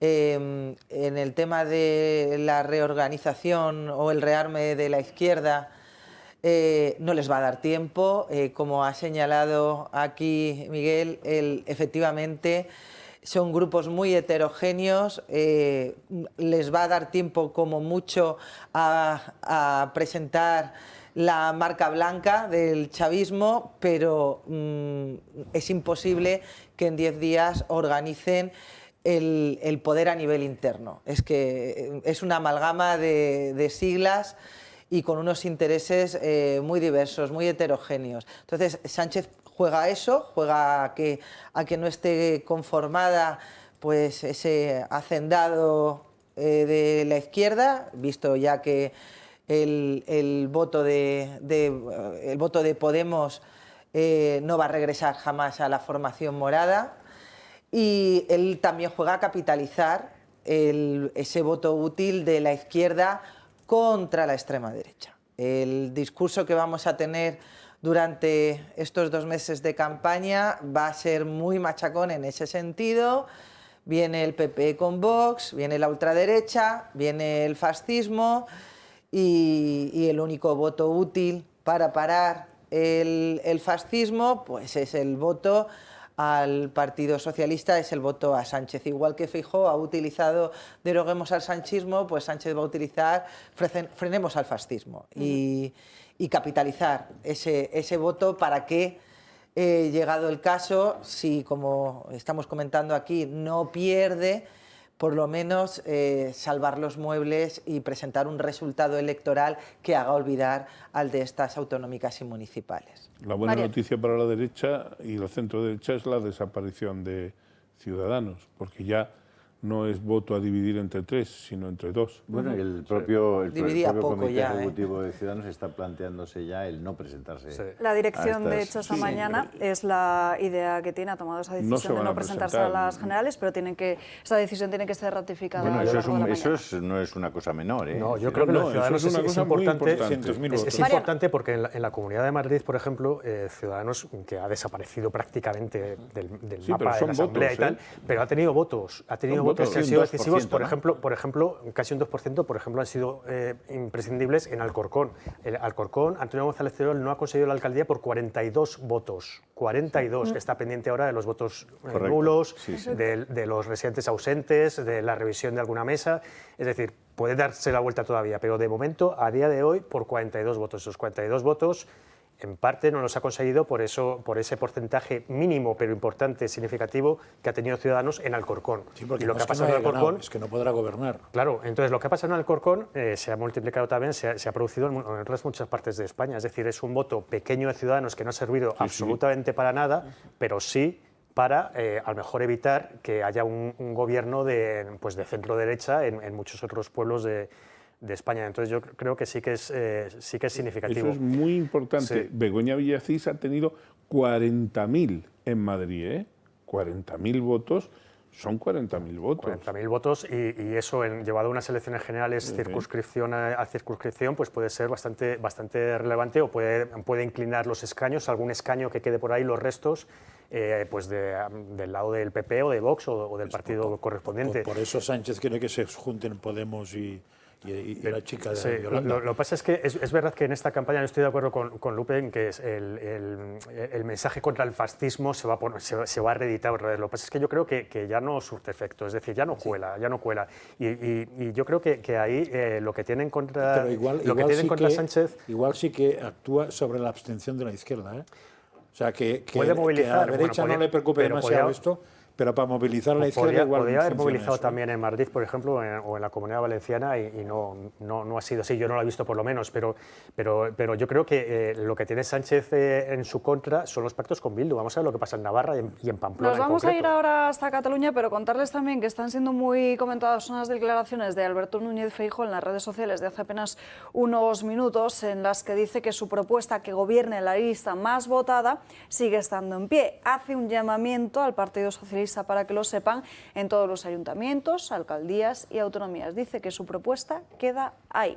Y nuestra propuesta es emitir en Cataluña en abierto cuanto antes. Eso es. Y eso lo hemos dicho ya desde hace un par de días. Esta casa está empeñada en poder emitir en abierto en Cataluña, llegar hasta el último pueblecito de Lérida, de Gerona, de Tarragona o de Barcelona. Y para eso necesitamos que nuestros espectadores nos tomen en serio, especialmente allí, en Cataluña, pero yo creo que muchos espectadores del resto de España pueden entender lo importante que es para toda España el que haya una voz diferente, que disienta de esa voz oficial y financiada públicamente, que hace que muchísimos catalanes no puedan tener ni siquiera acceso a una forma de ver el mundo diferente, una forma de ver España diferente, una forma de ver el entendimiento entre catalanes y el resto de españoles distinta, y creo que, no sé Miguel cómo lo valoras tú, pero... Pues lo valoro de una manera superlativa, es decir, yo creo que si efectivamente el Toro Televisión, si nuestro grupo tuviera presencia en abierto en Cataluña, más pronto que tarde bastantes cosas cambiarían en el tejido social catalán, porque allí hay un lavado de cerebro permanente, que es verdad que ya no es como en el año 17, como en el año 18, como en el 19, pero el sustrato que ha dejado todo el tema del procés y del independentismo, eso está ahí. Y para combatirlo no se puede hacer solo desde los medios, incluso los medios que puedan ser un poco contestatarios allí, que prácticamente los tienen capados. Entonces, si nosotros pudiéramos tener presencia allí, yo creo que daríamos una batalla dialéctica de concepto, de valores, que Cataluña la necesita, desde luego. Pues para eso les pedimos que nos hagan un mensaje de texto con la palabra Toro al 28088. Nos podrán ayudar con €1,20 o una donación puntual con uno de esos dos números de cuenta que están viendo en sus pantallas. Siempre se lo decimos, lo mejor que cojan el móvil y que tomen una foto a la pantalla. Si no les da tiempo, pues tienen la página web del Club de Amigos a su disposición, clubdeamigos.eltorotv.com. Encontrarán una pestaña que se llama Donar y ahí podrán hacerlo. Cualquier duda o cualquier otra consulta, tienen el número de teléfono del Club de Amigos, 91 616 24 64. Llenemos el Club de Amigos de amigos catalanes que quieran darse de alta en el Club de Amigos para apoyar esta propuesta. 91 616 24 64. Hacía referencia al tejido social, pero también al político. De hecho, vamos a ver qué es lo que ha pasado este domingo en Barcelona con esas elecciones y con Colau. Barcelona ha votado una cosa clara: echar a Colau de su ayuntamiento. Por si no fuera poco, el independentismo también retrocede en las elecciones municipales y ya casi no quedan esteladas en las fachadas. Contra todo pronóstico, Xavier Trias ganó anoche las elecciones municipales en Barcelona. I que em presentava per guanyar les eleccions. I que em presentava per ser alcalde de la ciutat de Barcelona. I seré alcalde de Barcelona. El candidato de Trias por Barcelona obtuvo 11 concejales. Uno menos ha obtenido el PSC, formación liderada por Jaume Collboni. En tercer lugar, Ada Colau, la ya exalcaldesa y líder de los comunes. Estos pierden un concejal y se quedan en 9 representantes y 5 para Esquerra. Tras los 4 partidos más votados, el PP cuenta con 4, multiplica por 2 su representación y una de las grandes noticias es la entrada de Vox en el Ayuntamiento de Barcelona. La lista, liderada por Gonzalo de Oro Pulido, consigue 2 ediles y es un claro reflejo del conjunto de la comunidad, donde los de Santiago Abascal e Ignacio Garriga en Cataluña consiguen representación en las 4 capitales. Es muy importante el hito que han protagonizado los catalanes en esta noche. Vox va a entrar en las 4 capitales de provincia de Cataluña. Vox es la fuerza nacional en Cataluña.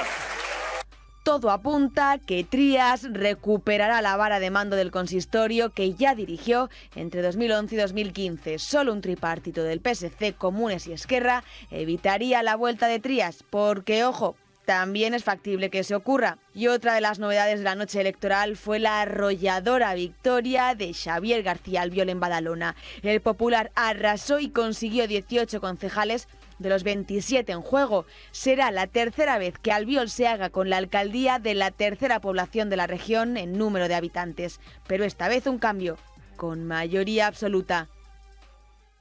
Bueno, y en las últimas horas hemos visto también cómo Ada Colau ha reclamado un pacto tripartito con PSC y Esquerra para evitar que Trias Y es lo que se va a dar, la alcaldía. Es lo que se va a dar. ¿Con Ada Colau en la cabeza? Yo no lo creo, hasta ese punto no lo sé, pero pensad que puede haber una especie de trueque en el sentido, como se ha hecho en otros ayuntamientos, pues tú un primer periodo, yo otro un segundo periodo. Puede haber mil no, pero unos cuantos escenarios de entendimiento. Yo no creo, me parece que es un poco una bravata eso que ha dicho Trias, porque Trias no puede aspirar a tener la alianza del PP, tampoco, mucho menos la de Vox, y quedarse como alcalde por ser la lista más votada, pues es que antes se alinean los otros. El apoyo de Esquerra tendría.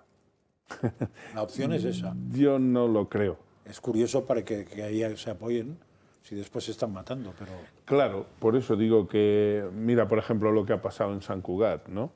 Que es otro municipio bastante emblemático. Pues hay un retroceso espectacular de Esquerra y, sin embargo, Junts pues no es que haya recuperado posiciones respecto de las anteriores elecciones con Carmela Fortuny, pero sí que ha sido la lista más votada, lo otro se ha atomizado mucho. Yo sinceramente, es que de esta gente no hay que fiarse un pelo, porque el poder es una argamasa que puede mucho. Hombre, si no hubiera habido convocatoria de elecciones, creo que era claro el apoyo del grupo porque era tú por mí, mañana por aquí, tú allá. Claro. Es que las elecciones en ese sentido sí que han cambiado muchos pactos que ahora no se sabe si convienen. Lo que pasa es que el tema municipal es que tiene una fecha fija. Claro, los temas autonómicos no, pero los municipales sí. Entonces, el municipal es el 17 de junio. Ahí no te puede saltar nada. Y ahí hay alcalde. O hay acuerdo o la lista más votada se eleva a la alcaldía. Y ahí no tienes... Lista más votada en ayuntamientos tan fragmentados como hemos visto que es el de Barcelona. Claro, si no hay ningún acuerdo de ningún tipo y al final acaba siendo alcalde de Trias por ser la lista más votada, sería ingobernable desde el principio hasta el final. Es decir, ahí hace falta algún tipo de siempre acuerdo.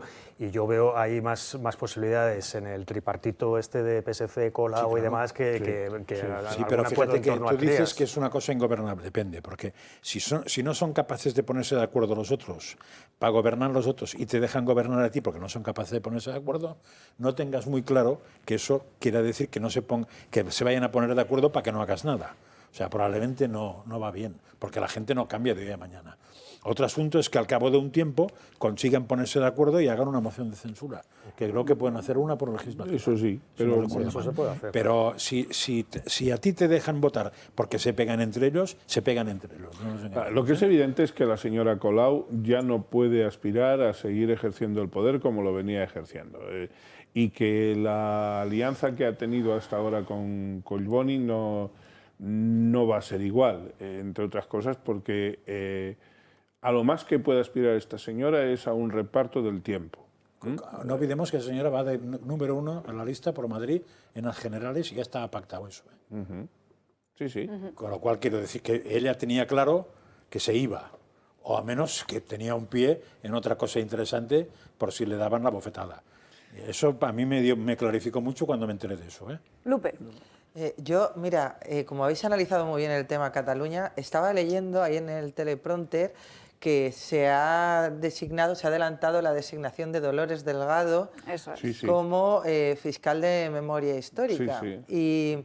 Y me parece muy interesante, estábamos hablando de cómo se va a utilizar el eslogan del antifascismo durante esta campaña electoral. Una de las cosas que hemos criticado muchos juristas de la ley de memoria histórica era cómo de forma indirecta cuestionaba la amnistía y cómo se iba a utilizar el tema de la nulidad de determinados juicios del franquismo, etcétera, etcétera, para resucitar muchos asuntos que quedaron muertos precisamente gracias a la reconciliación que supuso la transición. Así que no podemos descartar que en estos 2 meses veamos cómo se utiliza la Fiscalía, concretamente a la Fiscalía de Memoria Histórica, para sentar en el banquillo a algún exministro, a alguna persona relevante durante el franquismo y tener muchísimo ruido mediático, porque además no olvidemos también que la pareja de Dolores Delgado es Baltasar Garzón. Y Baltasar Garzón precisamente es un abogado especializado en temas de memoria histórica. Yo lo advertí en su momento, cuando se aprobó la ley de memoria histórica, que no podíamos descartar que Dolores Delgado fuera directa a esa fiscalía. Y mira, y efectivamente así ha sido, y me parece muy significativo que lo hayan adelantado. Es decir, que algo se cuece, algo quieren. Algo se cuece, y de todas formas también pensar en la desvergüenza, el desahogo que tienen estos sátrapas, que hasta el último momento van a estar repartiéndose cosas y tratando de afianzar gente amiga en las instituciones. Es que lo van a hacer con todo. Yo no sé en qué estará pensando Pedro Sánchez, en qué sitio estará pensando Pedro Sánchez para Tezanos, pero algún sitio le debe estar buscando, porque... Bueno, Miguel, 440 millones sí, sí, para comprar espacios en medios de comunicación. Claro. O sea, 440 millones y no han sacado adelante, tú lo comentabas, Lupe, la ley de ELA, de la esclerosis lateral amiotrófica. Es que es una de las cosas más lacerantes. Es decir, pero que ojo, Julio, no haya... cuidado, porque la Junta Electoral Central ya tiene dichas algunas cosas al respecto de la utilización de la publicidad institucional. Si les castiga después con 1.000 euros. A la portavoz le llamaron al orden varias veces en la última campaña electoral y le dio exactamente igual, reincidió. Pero yo creo... A ver, según la ley de la Junta Electoral no está permitida la propaganda, o sea, la publicidad institucional de aquí hasta el día de las elecciones, pero sí las campañas informativas. Entonces podrían camuflarse como campaña informativa pues todo lo que veremos de aquí hasta el próximo 23 de julio. Vamos a ver cuánto anda de listo ahí el señor Feijóo, y vamos a ver cuánto de beligerante está Vox a ese respecto, porque también es muy importante. Ellos pueden hacer mucha propaganda. Con la propaganda no es tanto que se incida, creo yo, en que haya noticias favorables, cuanto que se tapan bocas para que la crítica mediática pueda quedar mucho más en sordina. Ese es el efecto. Si hubiera verdadera pureza democrática en nuestro país, el próximo gobierno lo que tendría que hacer es crear algún organismo independiente, verdaderamente independiente, que gestionase el plan de medios, no la creatividad de las campañas, no, pero sí el plan de medios de las campañas de publicidad institucional. Además, es que es de una hipocresía tremenda que esta gente que se llena la boca de hablar de las políticas sociales y de la sanidad pública no financie la seguridad social, por ejemplo, tratamientos que ayudan ya no a la prevención, sino a la curación de determinados tipos de cáncer, porque afirman que es que son muy caros, que no se les puede dotar de fondos. Estábamos hablando también de la ley del ELA y luego sí que tengamos casi que 500 millones para gastarnos en publicidad institucional, bueno, o en campañas informativas. No, es que es un crimen. Es que aquí llevamos diciendo mucho tiempo.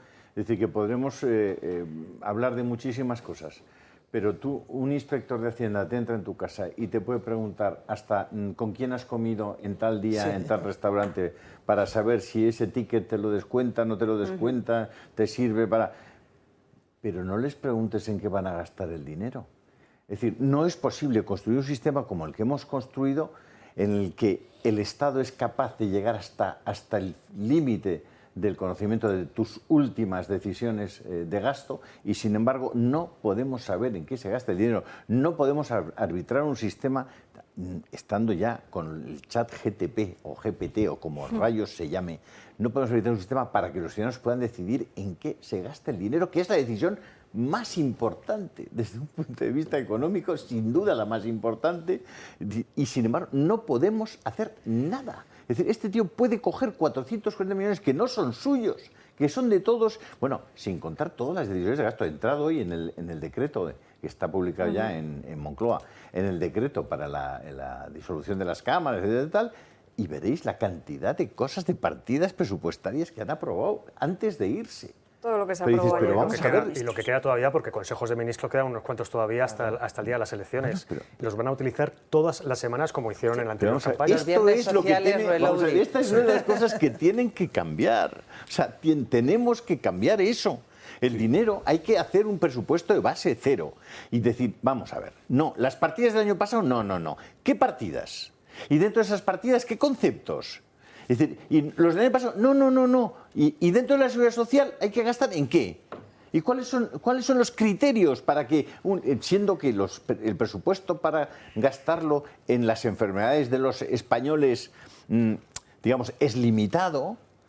¿A qué lo vamos a dedicar? Porque, como decía Lupe, ¿vamos a dedicarlo al SIDA el 2% de todo el presupuesto? ¿Vamos a dedicarlo a los cánceres? ¿Vamos a dedicarlo a la atención a los ancianos para que puedan cambiar sus dentaduras y puedan comer? ¿Vamos a dedicarlo a que los ancianos puedan tener gafas y puedan ver? ¿Vamos a dedicarlo a la atención a los dependientes, digamos, a los grandes dependientes? ¿Vamos a dedicarlo a que las niñas puedan comprar gratis la píldora abortiva? ¿Vamos a pagar los abortos de los que deciden libremente abortar a sus hijos? ¿Qué vamos a dedicar el dinero? ¿Pero por qué no nos preguntan a qué vamos a dedicar el dinero? No creo que haya ningún gobierno, y ojalá me equivoque, pero en ese sentido, si Núñez Feijóo y Abascal entendieran bien el mensaje que tú acabas de lanzar, hay mucha tela que cortar ahí para hacer un buen programa, y no solamente para hacer un buen programa, sino para hacer una buena oferta que llegue a la gente. Luego, claro, siempre que se esté en condiciones de cumplirlo. A mí me llega esta mañana también una noticia, que no es noticia todavía, por tanto, si no es noticia, me atrevo a decir que puede ser primicia, y es que la Unión Europea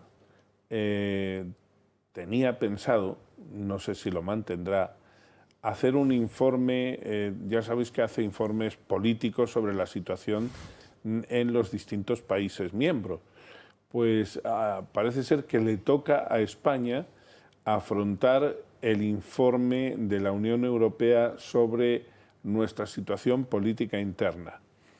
A la vista de la convocatoria de las elecciones, a mi informante le he dicho, ¿tú crees que realmente Europa se va a atrever a hacer un informe sobre la situación política en España? Y me ha dicho, yo no lo sé, pero tocaba hacerlo.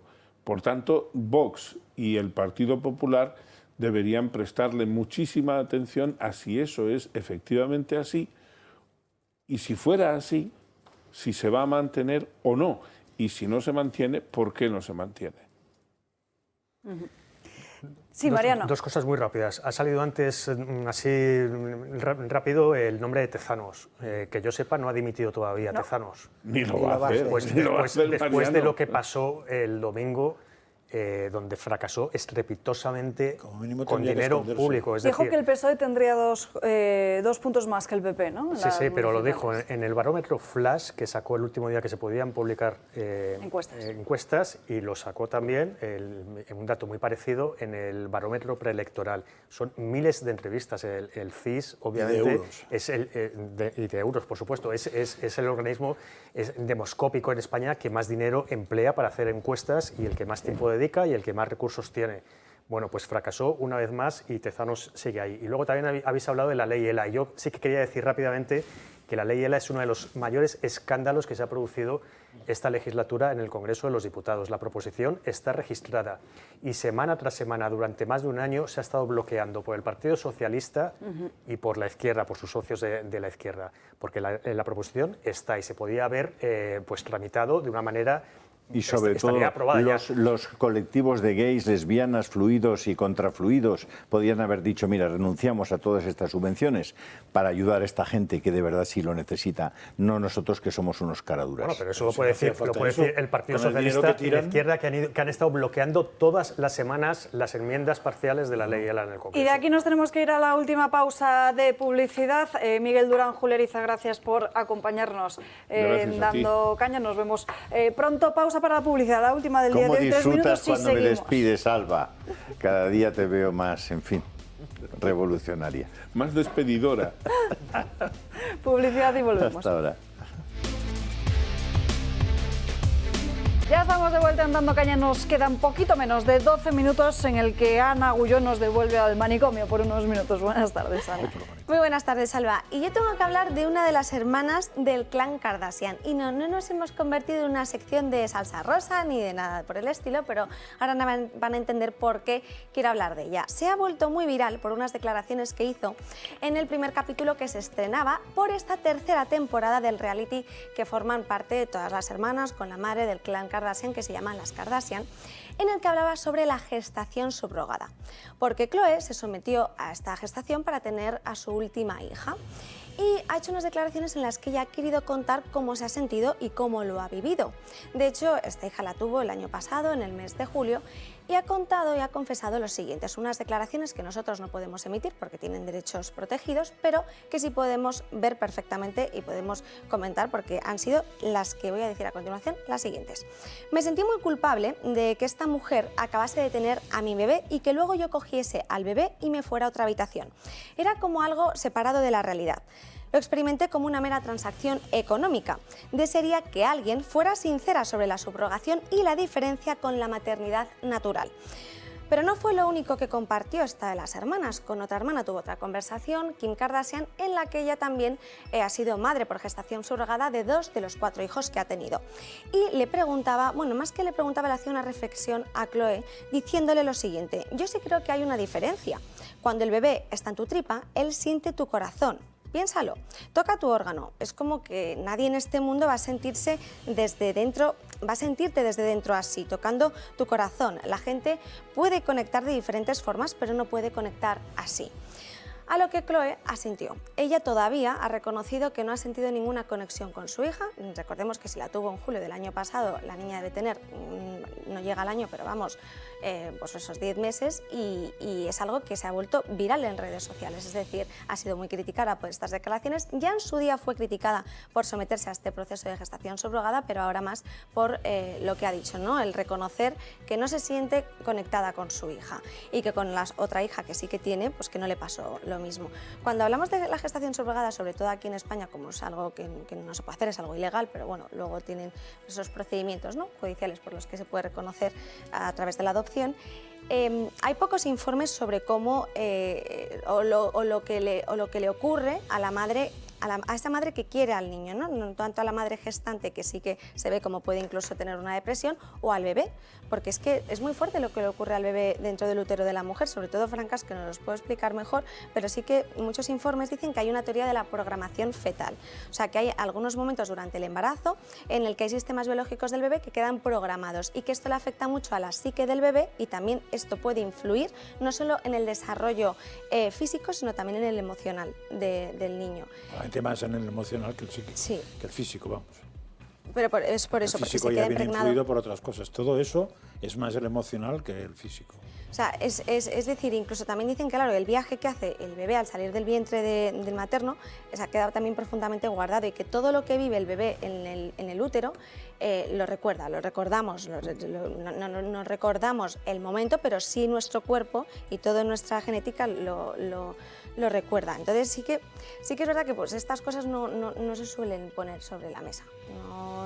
Parece que bueno, no va a pasar nada, y es una realidad. No sé. Hombre, a mí lo que me ha asombrado, porque yo de estas señoras de las Kardashian oigo hablar mucho, sí, pero acabo de descubrir qué piensan. Esto me ha alegrado, porque yo oí hablar otro tipo de comentarios que tuve dudas y me ha gustado. Yo, si me permites, bueno, primero hay un eslogan que es Stop Making Stupid People Famous. Sí, también es verdad. Creo que aquí aplica a la perfección. A mí lo que opinen estas señoras, además que lo hacen por su minuto de fama y de gloria, porque viven de eso, me da bastante igual. Y lo que yo conozco a muchas familias que tienen, por mi profesión, conozco a muchas familias que han tenido hijos recurriendo a la técnica de la gestación subrogada, por distintos motivos. Y sí que te puedo asegurar que tienen una conexión profundísima con sus hijos, son niños muy queridos, que tienen una salud física y emocional estupenda, y lo que no podemos hacer es prejuzgar a un grupo de personas que hayan tenido, por lo que yo, por distintos motivos. Hay gente que ha recurrido a esta técnica no por egoísmo, es que esta señora lo ha hecho por puro egoísmo, porque le ha dado la gana y porque seguramente el decir que había tenido a la niña por gestación subrogada y no de manera natural, que lo podía hacer perfectamente, pues porque le daba más likes, más faps, más dinero, más minutos de televisión. Entonces, que no utilicemos precisamente estos ejemplos para una cuestión que es tan compleja, con tantísimas aristas éticas, morales y legales. Precisamente no es el mejor ejemplo.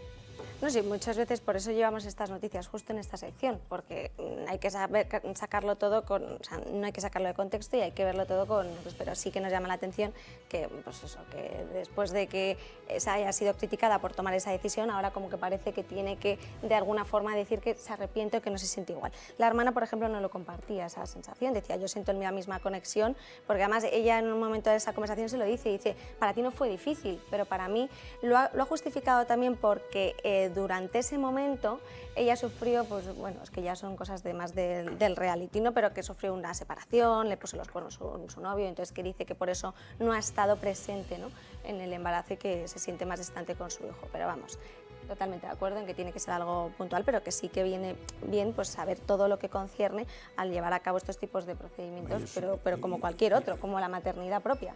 De hecho, si estuviera regulado... Francas, brevemente, y vamos con la otra noticia. Muy rápido, es una argumentación de lo más natural en el hecho. O sea, está claro que la maternidad no solo es coger un niño y decir es mío.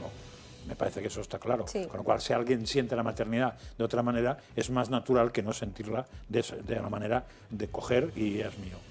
Que como Lupe decía, que si estuviera regulado, estoy totalmente de acuerdo. Ya que va a haber elecciones, yo me voy a la parte política enseguida y solamente recordar que como va a haber elecciones, el Partido Popular, que según las encuestas es el que va a ganar las próximas elecciones generales, es que no sabe qué posición tener sobre la gestación subrogada. Sí. O sea, que el próximo partido que puede, según las encuestas, ganar las elecciones, que sepamos también que no tiene una posición clara sobre este tema, que es absolutamente complejo y muy delicado. Si pierde algún voto. En fin, Ana, que nos queda muy poquito tiempo. La otra noticia de hoy. Tenemos que hablar de la ballena beluga espía del ejército ruso que ha vuelto. Y no nos hemos vuelto locos en el manicomio, sino que no sé si lo recordarán, pero en el año 2019 varios expertos aseguraron que esta ballena pertenecía al ejército ruso por formar parte, era una ballena espía que formaba parte de la marina rusa. Lo dijeron así porque además estos biólogos que la encontraron, que formaban parte de la Dirección de Pesca de Noruega, decían que lo que ven ahí, ese arnés que lleva ahí la ballena, podía tener y acoplar un dispositivo para poder vigilar todas, no solo las especies, sino también espiar al resto de continentes y al resto de gobiernos. ¿Por qué lo decían así? Bien, bueno, esta ballena fue tan famosa que los noruegos incluso la denominaron Valdimir, que viene de la conjugación Val, de ballena en noruego, y Dimir, de Vladimir Putin. Y esta teoría surgió porque cuando los biólogos la examinaron y dijeron que esto era indudable, encontraron dentro de ese, como han podido ver, de ese arnés, que ponía equipo de San Petersburgo, y como estaban justo los pescadores que la encontraron muy cerquita de un área donde sí que había una base naval del ejército ruso muy cerca, pues dijeron se ha escapado y entonces nos la hemos encontrado y esto es efectivamente del ejército ruso. Es más, uno de los biólogos, Jorgen Ringwing, decía lo siguiente: sabemos que el ejército ruso durante la Guerra Fría estaba entrenando belugas para olfatear minas o torpedos viejos. Las ballenas entrenadas por el ejército ruso generalmente tienen la tarea de proteger bases navales, ayudar a los buzos y encontrar equipos perdidos. Bien, el Kremlin lo desmintió, pero hay todavía mucha teoría al respecto sobre que esto era así y que esto no era ninguna anécdota. Sí que es verdad que un coronel ruso tuvo que decir, las belugas no las utilizamos, pero a los delfines sí porque son más rápidos. Me cuadraría más de los delfines que de una ballena, porque usar una ballena para esto, a ver, si es para detectar con el olfato podría ser, pero si es para que se vea, es mucho mejor un dron o un satélite, porque las ballenas, que sepa yo, volar no vuelan. Con lo cual es muy difícil que la mayoría de cosas te las puedan enseñar. No, pero dicen que claro, que las pasa belugas... más desapercibido. Dice que pasa más... No, la beluga es mucho más grande que el delfín. Claro. Mide si hasta pones 5 sardinas... No, digo, pero un animal antes que un dron. Claro, bueno, si pones sí, sardinas, eso sí. ni te cuento. Claro. No, lo que decían es que aunque la beluga iba más lenta, puede aguantar más el frío, y como son en esas zonas cerca del Ártico, pues claro, que eso es donde está la base rusa, decían, pues es que se les ha escapado seguro, pero ellos han dicho que no, que solo tienen delfines para este tipo de prácticas, belugas no. ¿Cómo se llama la ballena? La ballena se llama Valdimir. Liberad a Valdimir, la próxima película. Bueno, pero es que el show, o sea, llegó tanto que tuvieron las autoridades noruegas a advertir a la población de que, por favor, no se acercaran a la ballena, no le echaran objetos tampoco al mar, ni le hicieran daño, para ver si encima iban a tener algún problema internacionalmente con Rusia. Y hablando de Rusia, precisamente, lo hemos mencionado antes, lo ha comentado Julia Ariza en una pregunta a Rodrigo Rato, pero esta misma mañana Moscú ha sufrido un ataque con drones en diferentes edificios residenciales y ha acusado directamente a Kiev.